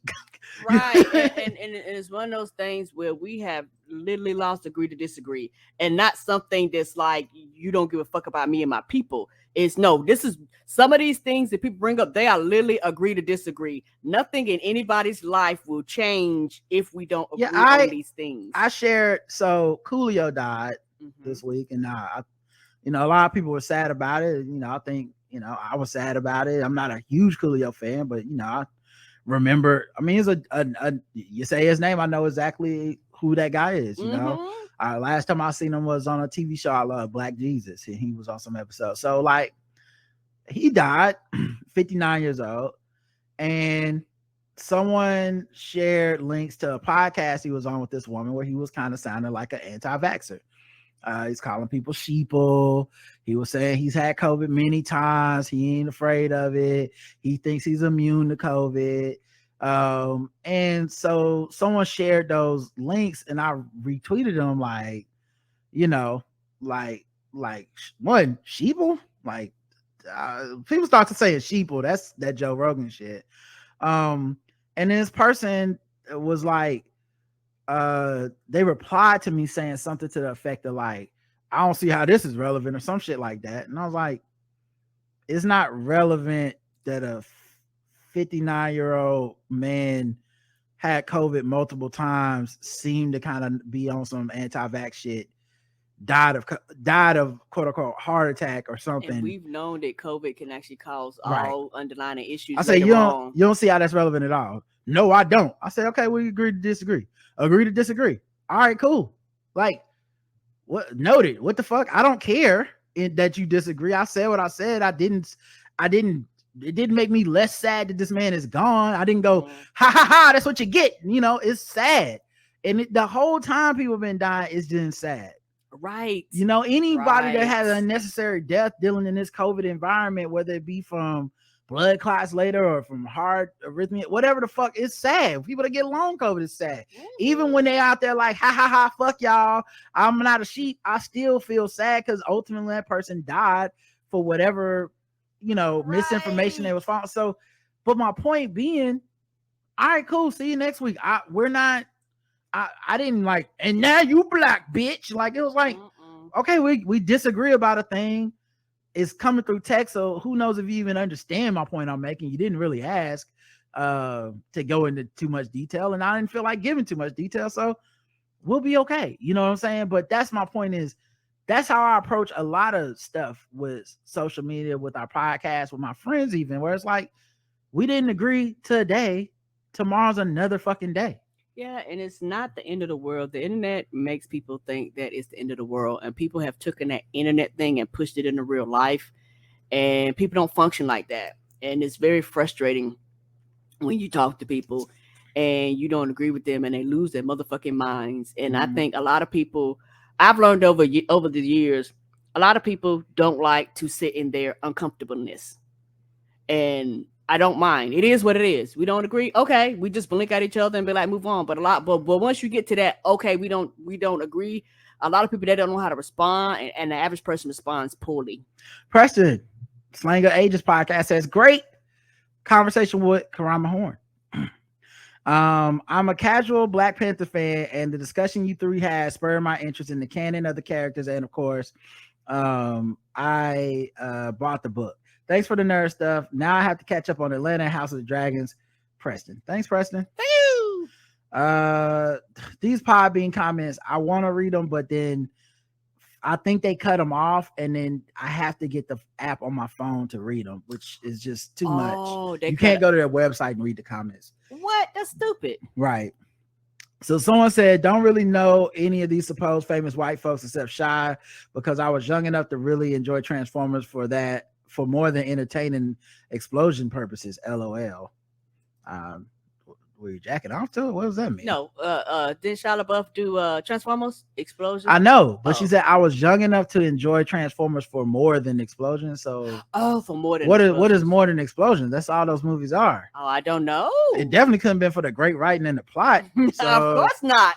I don't know. For the wonderful performances of Optimus Prime. Maybe they're flicking the bean to fucking Shia LaBeouf. I don't know. Protectors of Wakanda, love this episode. Thanks for having Karama on. I was blown away by all the lore I did not know, as I'd never read the comics. Got a new book to buy now. Nice. Yay! Let's see what else. I put this in the wrong box. Give me 1 second. Okay. Greetings, Sir Rod and Karen of House Tips. Remember years ago when Rod had a running joke about how guys named Jeff with a G were assholes for parents, and I wrote in confirming. LOL, good time. Oh yeah, have assholes for parents. Yeah, because everybody always makes the jokes like, no one likes a Jeff with a G, they're all assholes. And I was like, that doesn't make sense, because Jeff with a G didn't name themselves. The parents named them Jeff with a G, and then they must have asshole parents that raise an asshole kid. That's the only way that makes sense. Anyway, well, about 2 years ago, I decided to stop going by the name of Jeff, which I started using in elementary school because I was bullied for using Joffrey, pronounced Joffrey. That's right, my actual government name is Joffrey, pronounced like that fucking evil ass king in OG Game of Thrones. Oh no! Let me tell you, this is such a tangent, but I feel bad for the Joffreys of the world. Okay, now not because, but because of the reduction that y'all had. Like, y'all went from Joffrey being associated with one of the most fun, amazing places on the earth for all kids, Toys R Us. Yes. Like to be a Joffrey coming up, like maybe you as a kid, you thought, oh no, they called me a giraffe. But looking back, you didn't know how good you had it. Because now I wanna grow up. I'm a Toys R Us kid. Now Joffrey is associated with the most hated fucking character in Game of Thrones history. So hated the actual actor don't act no more. And it's just like, leave me the fuck alone. I'm just gonna go to school. Please stop saying it's me. I didn't do those things. That's how hated the name Joffrey is now. Y'all, I feel bad for y'all because y'all never knew you had it sweet. You thought, oh, I'm just getting picked on for being Joffrey the giraffe. You got me, guys. And now it's like y'all motherfuckers want to put poison in my birthday cake. What happened? Right.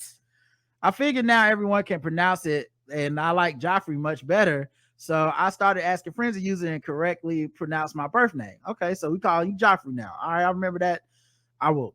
Let me try to remember. So I see y'all's donations individually like once a month. I will do my best to say Joffrey from now on. Hopefully I can remember it.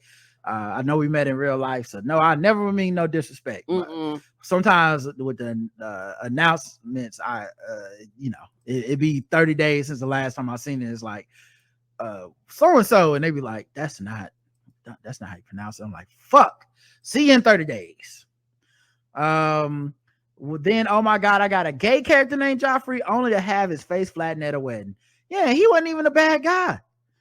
Y'all talked about maybe going to weddings in Westeros, and that was hella reasonable discussion. But as a Joffrey, my ass isn't going to no wedding invites in the world. Fuck that.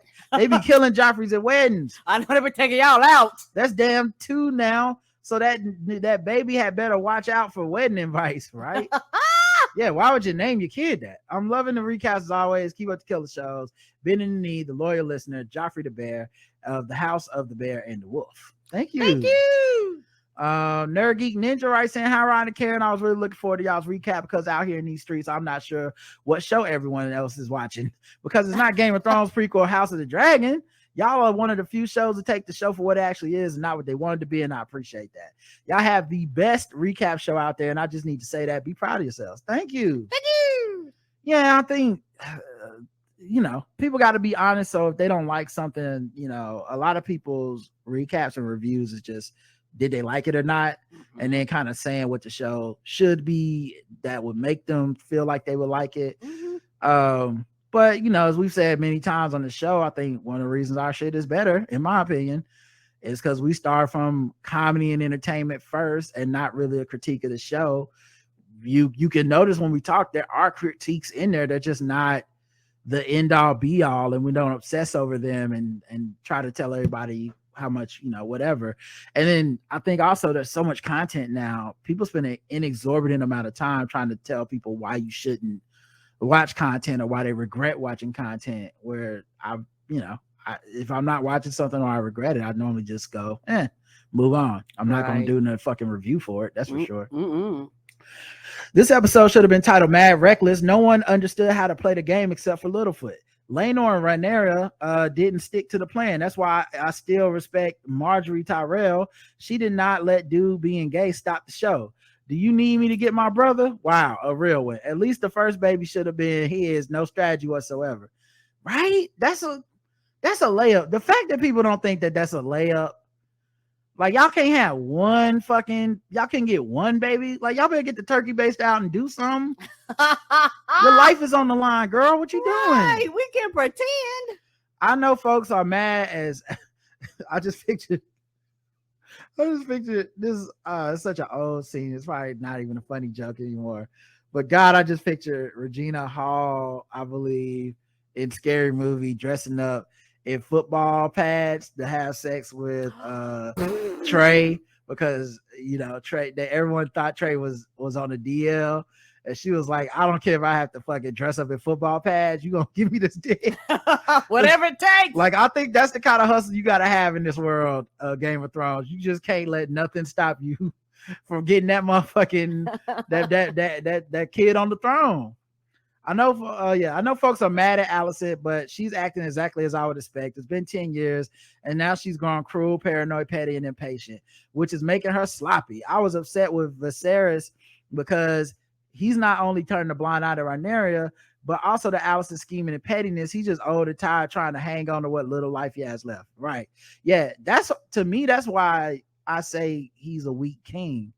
Like people keep, or a couple people are like, oh, this makes him strong. I'm like, ignoring the obvious until it's fucking upon you, that's not strength. Like I get saying like, I'm not trying to just go out and start a war every time I get upset, but there's also like these motherfuckers are about to start a war and you keep yada yada yada and past this shit. Mm-hmm. This show is teaching folks to watch who you vent to. Twitter is not your friend, Alicent. Rhaenyra, Alicent be venting to the wrong people. Mm-hmm. Stop naming your kids Joffrey. They won't live to see 20. I know folks are mad at Sir Cole, understandable considering he's pretty much an incel now. However, it's Rhaenyra's fault. She tried to turn a church boy into a sneaky link. Sexual harassment training for everybody. I was thinking poor Sir Cole if he only had ye old HR department to report to. Also think of if the sexes were reversed. Yes. Okay, Amon, read my mind. People would be more understanding of his vitriol. Did y'all notice that the trail of blood that led to Sir Cole? Oh, I didn't notice that. I feel like it's some dark foreshadowing and the universe is not above killing kids. Daemon is everyone's problematic fave, but I think Cole is mine. Stay mad, baby. He is handsome. I think that's another reason people mad, because how dare they, he make them feel lusty and then he be a piece of shit. Mm-hmm. I like the birth scenes. I see a lot of people complain about them and I get it. Most people haven't seen real birth or unmedicated birth. I had to plan a medicated hospital birth with my daughter and nurses kept coming to my room to ask me about it because they'd never seen one. I think it's one of the most powerful things about the show, but maybe that's just because I'm also a doula. I was super excited that they mentioned the afterbirth. Even in a lot of medical dramas, they only mention it when something goes wrong. Right. And Rhaenyra could have gone into shock by walking through the drafty castle to follow Alicent's orders. Alicent knew no mother would just let their baby leave their sight fresh out of their womb. Our sweet Lena's baby from the dialogue was probably transverse or breached, but the fact that she mustered the strength to get up and choose her own end was touching to me. Would I've liked to have seen more of Daemon and Lena's life together? Yes, especially how she got her dragon. Yeah, me too. Like I said, the time skip thing, that 10-year time skip, I do wonder if there's any way they go back and give us something because of the way they change actors, not because of I think the show does that in the past, but the show's never changed actors this much. It's not like the actors died, they're still around. Maybe if they get some feedback from the people talking about this season, I wonder if they go, hey, you know what, let's go film some of the fill-in stuff for last year. I also wonder, I was gonna say I wonder if they thought they wouldn't get a season 2, but I actually don't wonder that. I think Game of Thrones and the people at the top of Game of Thrones at HBO, they knew. Mm-hmm. I don't think they ever doubted they would have more seasons, but it's such an ambitious title. I haven't read the book, so it makes me wonder how much time the book covers, because it seems like they're thinking beyond even just 10, 20 years. They're thinking like the children at some point will be the main characters. Right, because they're having so many. You go, oh, okay, these characters will eventually die out. And we're going to be talking about their children. And I expect their children to be played by different actors at some point. Correct. Like this is a story that serves story first and character second. And I can get with that. Just we've very rarely have ever seen that on TV. Right. Like it's almost always like this actor is giving such a great performance, we have to keep them around.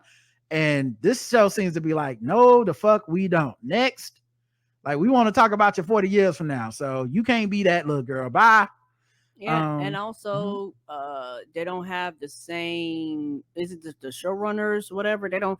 Them two white dudes. Some of the people had something to do with the last show, but not D&D. Right, and so that's funny. That might make a difference too, because you have a whole different set of people. So things that they thought was important, this other group. Well, you know what else I think happened that behind the scenes people don't haven't thought about? George R.R. Martin hadn't wrote those books. Correct. So I think D&D took shit slow at first, because it's like, let's give this man as much time as possible to write these books. And then at the end, when they realized the books are never coming, they would have still been waiting for the books. They were like, yeah, fuck it. Let's just do the last season. Correct. We'll just fast forward to the end. Yeah, we can't tie these actors up forever. So I think that's what happened. And you know, this show is just already starting on fast forward. Anyway, but I understand that they're probably trying to get us a certain place in the history of these families where shit is about to pop off. Until then, I'll just be waiting for Viserys to die. The bald black man at the council table was the Black Meister from last episode. God, I swear I don't remember this nigga. He need more lines. Yes, he does. He gotta do something. I don't get it. Yes, he don't stand out at all. Yeah, poor Harwin Breakbones. Couldn't break that door down though. I love him on. Oh. Julie writes in good morrows. As good as it's been in the lead up, they really did give birth to a new show this episode 6, didn't they? They really did. Low key, they could have actually made this episode 1 and then 10 episodes start from here. But I like that they didn't, because I now have backstory, and it seems like they were able to fill in motivations for characters that were more complex than just good guy versus bad guy. First shout out to the goats, the real goat that sacrificed himself to the pent up demands of us viewers who hadn't seen a dragon burn anything alive in a couple episodes. Viserys the goat, the greatest to ever do it, who literally unarmed, that left arm done gone to glory, y'all. Somehow he's managing to live to see just not just another scene, but another day. And Lena, who went out like a real G goat, she was in her dragon rider blaze of glory. I agree, Sir Christian's blue blood adjacent life mattering more as part of a King's Guard has got to be the only reason he's alive for his new and true vocation as Queen's Consort for hateration. Yeah. And you know what's the funniest thing? I think I would be a little bit more on the like I mean, it's fuck Christian, but not as hard as everybody else is. Right. But I think I could get there if there was like a sexual or romantic component to him and Allison. Right. Because I'd be like, now you are the complete hypocrite that everyone acts like you are. But the fact that they still keep it somewhat on the up and up is kind of like, he hasn't completely, like, he still think he got a code. Yeah. Like, it's not just about, I'm out here trying to get pussy, y'all, and this bitch won't fuck me. It's like, no, he's not having sex with anybody. He took that vow seriously. And I think if we really want to make him a villain, I think he needs to be getting some sex so we can all be like, look at this raggedy motherfucker. Damn, this show good. In one time jump of an episode, we look past the fact that Damon murdered his wife last week, but just because he and Lena turned into Meghan and Harry fleeing the press to find refuge from the crown. Sadly, now Damon will have to fly down to the school by himself on his dragon to Jakar's teacher Karen when her hating ass inevitably cuts his daughter's hair. Right? Yeah, it was funny because like it definitely was like giving Pursuit of Happiness vibes with Damon. It's like, well, I guess he need to be on the throne. He got black daughters, and now I'm like, yeah, I mean, he did murder his other wife in cold blood and show up to the wedding and try to fuck the bride to be and his current bride. But okay, right. Rhaenyra's stupidity seems driven by defiance and entitlement and a delusional insistence that she can act like a man in her realm and face no consequences. Like your cousin told you, baby girl, the rules are different, but we admire you consistently, though it can't possibly end well. But why should your half-brother Aegon get to be the only one to go balls to the wall in the window for everyone to question where this seed came from? Yeah, shout out to the people that get the sperm rain down on them from the window. Yikes. All right. Carry an umbrella around King's Landing. You better. But I think that's one of the reasons people like Rhaenyra is the same reason they like Arya. Their whole goal is like, I want to be treated as a man, and good, quote unquote, women characters in this type of lore are always the ones that want to be like men. Right. Because that's what feminism is to most people, and especially white people, is the pursuit of whatever men have and however they move. That's how I should move. And there's deeper levels to discuss all that, but it's just a TV show. I don't want to do it. Right. Finally, Laris walked, albeit with a limp, so Littlefinger and Varys could ear hustle and scheme just a little less sociopathically. You know what that's called? Growth. That man put the sir in serpent. As in the Garden of Good and Evil, where he slid up to Allison and let it be known he was Team Evil. Oh man, that's such a great point. It was giving a lot of that vibe of the Garden of Eden and the serpent when he was talking to Allison. Mm-hmm. Like Laris, y'all are killing these recaps with straight fire. Hot D should be consider adding you to the roster as just the tips for the right amount of deep dive we deserve. We desire. Thank you. Much love and peace, Julie. Yeah. Thank you. Yeah, I don't think we'll ever get to be a official anything to somebody's like show, because just the things we talk about, the length we go on, the details. But I feel like we do our thing in our way. Roberta writes in, KTG fan here, y'all. Hey y'all, I gave up Cast of Kings and I'm not going back. I have a request though. Ring a little bell or something before you start talking about next week's preview, please. It might be too much to call it a spoiler, but it's nice to go in totally dark. Anyway, keep up the great work. Gave you 5 stars, a dope review of iTunes, of course. Thank you and have a good one, Roberta. I'm not gonna ring a bell, but you do make a good point. But I think we kind of built that into the review. We normally only talk about what's coming up next week at the very end of our review. At the very end of the review. And the only way you would need a bell or a musical cue would be if you weren't paying attention at the end of the show.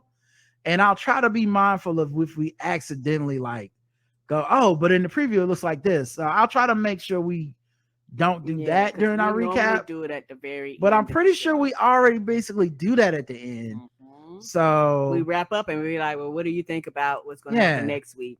And then we go into the previews. Yeah. So I think we're fine. If we messed up in the past, my bad. I'll be a little more vigilant, but there will be no bells ringing unless Daenerys is about to burn King's Landing to the fucking ground.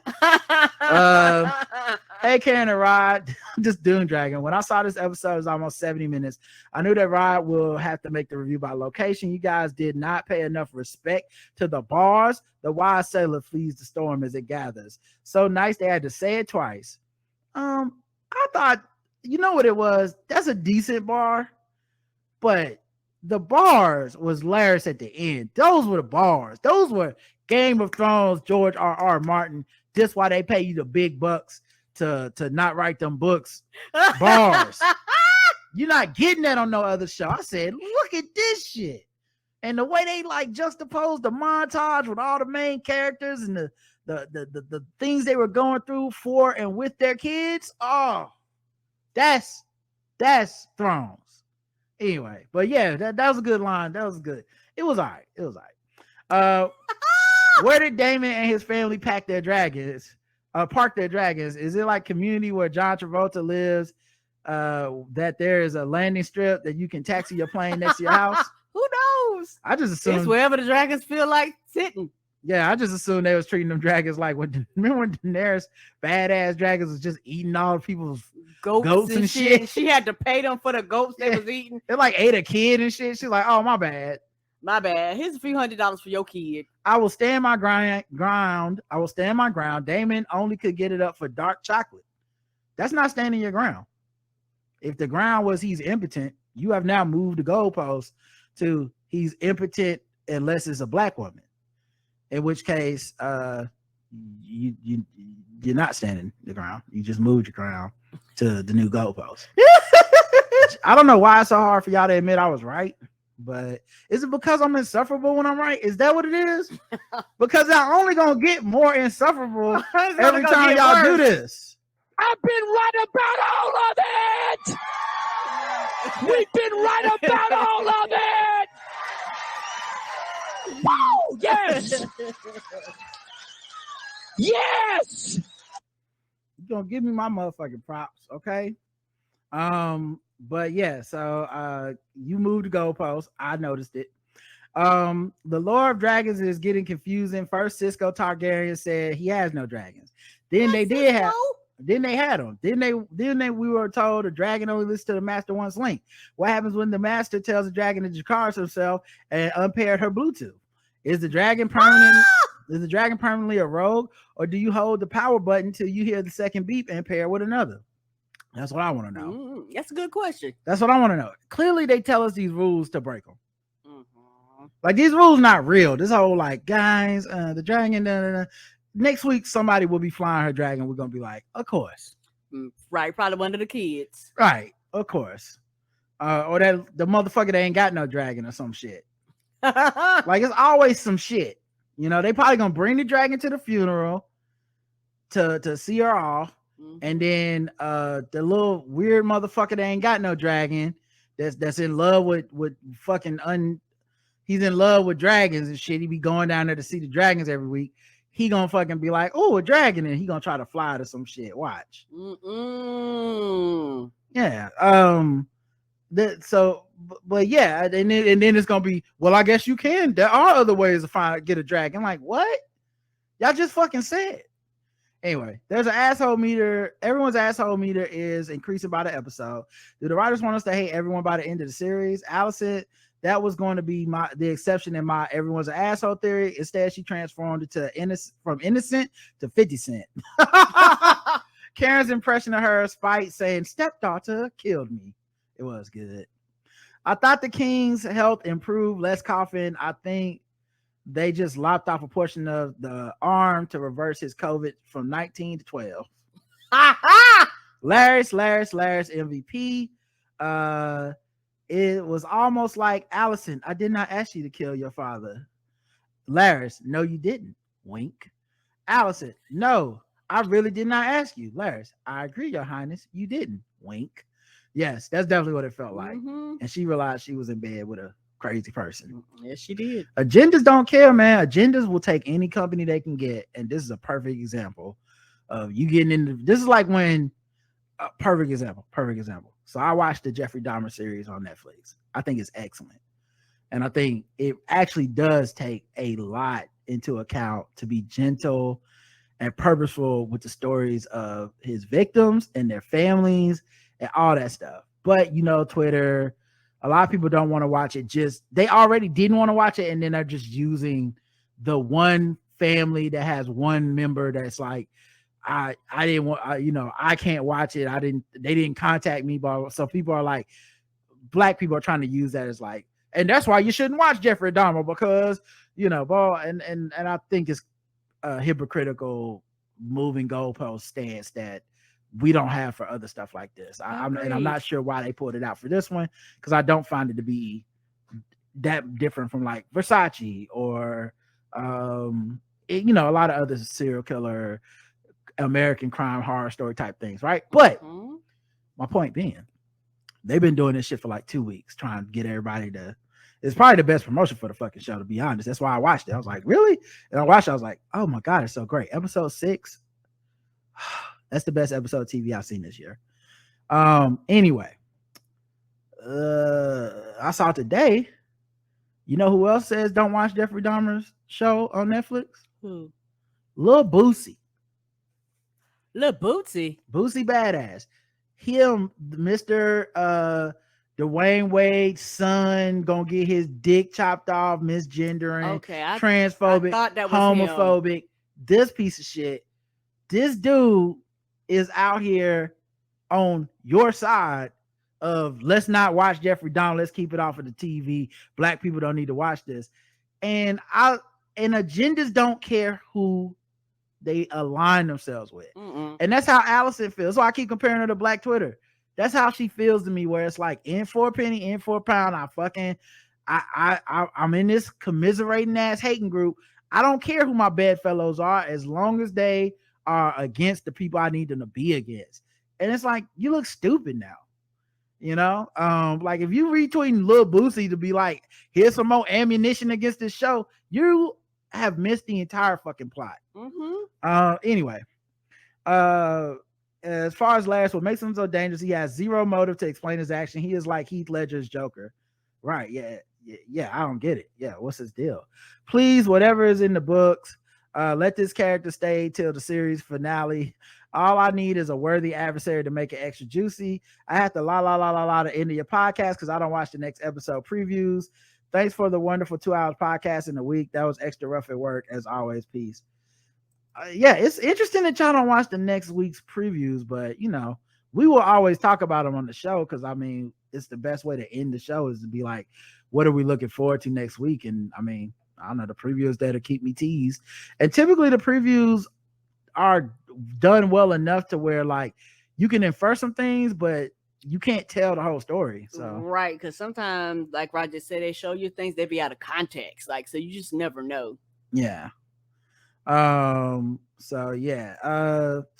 Aaron says, hello, Rod and Karen. Y'all do random thoughts during the podcast, so I thought I would offer mine I had throughout the week, if that's okay with y'all. We'll see how good the thoughts are, and then we'll determine if that's okay. 1, how can toddlers cry their hearts out but be coherent enough to still walk to where they are going? Like the tears ain't blinding you. You not tripping and falling over things because you can't see past the tears. This spoken like a man that got a toddler at home. Yes. Sound like somebody's fed up. Yeah, I don't know anything about them problems. I never noticed it or cared. 2, if you and Karen could be prepared as any type of potato, how would y'all be prepared? Any type of potato. I'd want to be prepared as sweet potato pie. I'm not answering this question because this feel like a Jeffrey Dahmer question. Like, are you going to, is this because you be like, oh yeah, Rod said he wanted to be scalloped. So that's why I killed him and ate this nigga in my oven. No thanks, buddy. You won't trick me, Jeffrey Dahmer. Right. Nice try. 3, I remember seeing a tweet years ago. If Chick-fil-A was really Christian, they deliver. Jesus brings deliverance. Deliver my salvation with a sandwich and a side of waffle fries. It took a pandemic for Chick-fil-A to do the Lord's work. Honestly, we don't need Chick-fil-A doing the Lord's work. Okay. Like the thing I like about Chick-fil-A is that it's clearly capitalist. Mm-hmm. Like they can hide behind that Christianity shit if they want to, but the truth of the matter is they are about making money. And that's the part that's okay with me. Because they don't be proselytizing at that. Like they ain't never stopped you and tried to give you the good word at the job. They be like, the job is to give you chicken and Polynesian sauce. And that's all we want to do. That's all I'm gonna do right here. We don't discriminate at the job. We don't try to make gay people feel unincluded. We hire all races, but behind the scenes, just know that this right here is nothing but Christian money. Behind the scenes. Never in front of the scenes. Never in front. And that's the agreement we all go into with these businesses is I don't think any of these big ass capitalistic corporations are quote unquote good. Right. But if you can just keep the bad enough away from me so I can just finish my trip to Target, then I'm cool. Me too. I'm good. John writes in, good morning, Rod and Karen. Happy belated birthday, Rod. I hope you've gotten a chance to do a Trader Joe's shopping trip because man, they went all in on pumpkin spice products this year. Not yet. Gotta get Karen to take a day off or something. One thing I'll say about that Republican rap lady is that I was mildly surprised that she resisted the urge to use the N-word. How much you want to bet one of her staffers on the engineer told her, oh no, you can't say that. Well, she was trying to say neighbors probably. I think ever since that Jesus Christ is my nigga video, old white people know not to put that in their raps. Because that shit went viral in a way that wasn't good. Remember that? Jesus Christ is my nigga. Y'all, nope. Okay, just me. I remember that. It was terrible. Karen, you said this episode of House of the Dragon was going to be lit, and boy, Lena found that out. Rod, maybe the reason we never heard about the repercussions of Kristen Cole is because the showrunners were asked to imagine what restorative justice looks like by Twitter activists. See, y'all get what y'all want. Y'all upset. Ain't this what y'all asked for? Right. That's valid. They suspended him like an NFL player. Shit. Listen, you got 6 games. But what about? But shouldn't he be in prison for murder? Well, that's crazy. Okay, we calm down. Calm down. He got 6 weeks suspension. I mean, we did a concussion protocol, and right. I mean he's fine now. The other dude got a concussion, but he's fine. Just wanted to say, great week of shows. Really enjoyed the 2 interviews. Even as someone who's only seen Black Panther the movie, it's still a fascinating listen. Cheers, stay safe. I'm glad. Right. Last comment was from Podbean, so if it's more to this, I'll never get to see it. But Podbean cut it short. Wouldn't surprise me if that Cruz comedian's true colors is racist, even if his jokes in front of Black friends aren't offensive. People's first thought of my ex-husband is like, and then I can't see the rest. Oh, yeah, and I think Abby knows that person in real life, and it's that thing where I think you see the process of like, well, they never been racist to me. I've never seen them do that material because, you know, she works in stand up as well. So it's like, I'm sure it blindsided her to be, you know, I didn't know she knew that dude. I wouldn't even well, I can't say I wouldn't have brought the story up, but I would have been like, hey, so you know this dude, what do you think about it? You know? Right, but we didn't know that she knew him. Yeah, right? But I didn't know.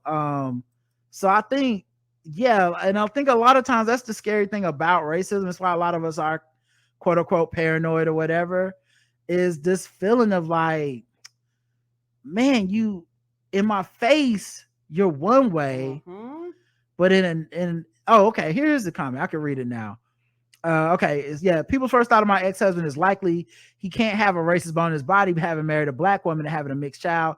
Several times in the years during and after our divorce, in texting out loud, me and my family were suddenly niggers, and they will always eventually show their true skin and say the quiet part out loud. Yeah, that's terrible. But yeah, that's what I think. I don't think you go on a stage and make jokes about the N-word and shit and don't be racist. Correct. You know, or at least that was some racist shit you did. You know, you thought it was funny to play with racism as a joke.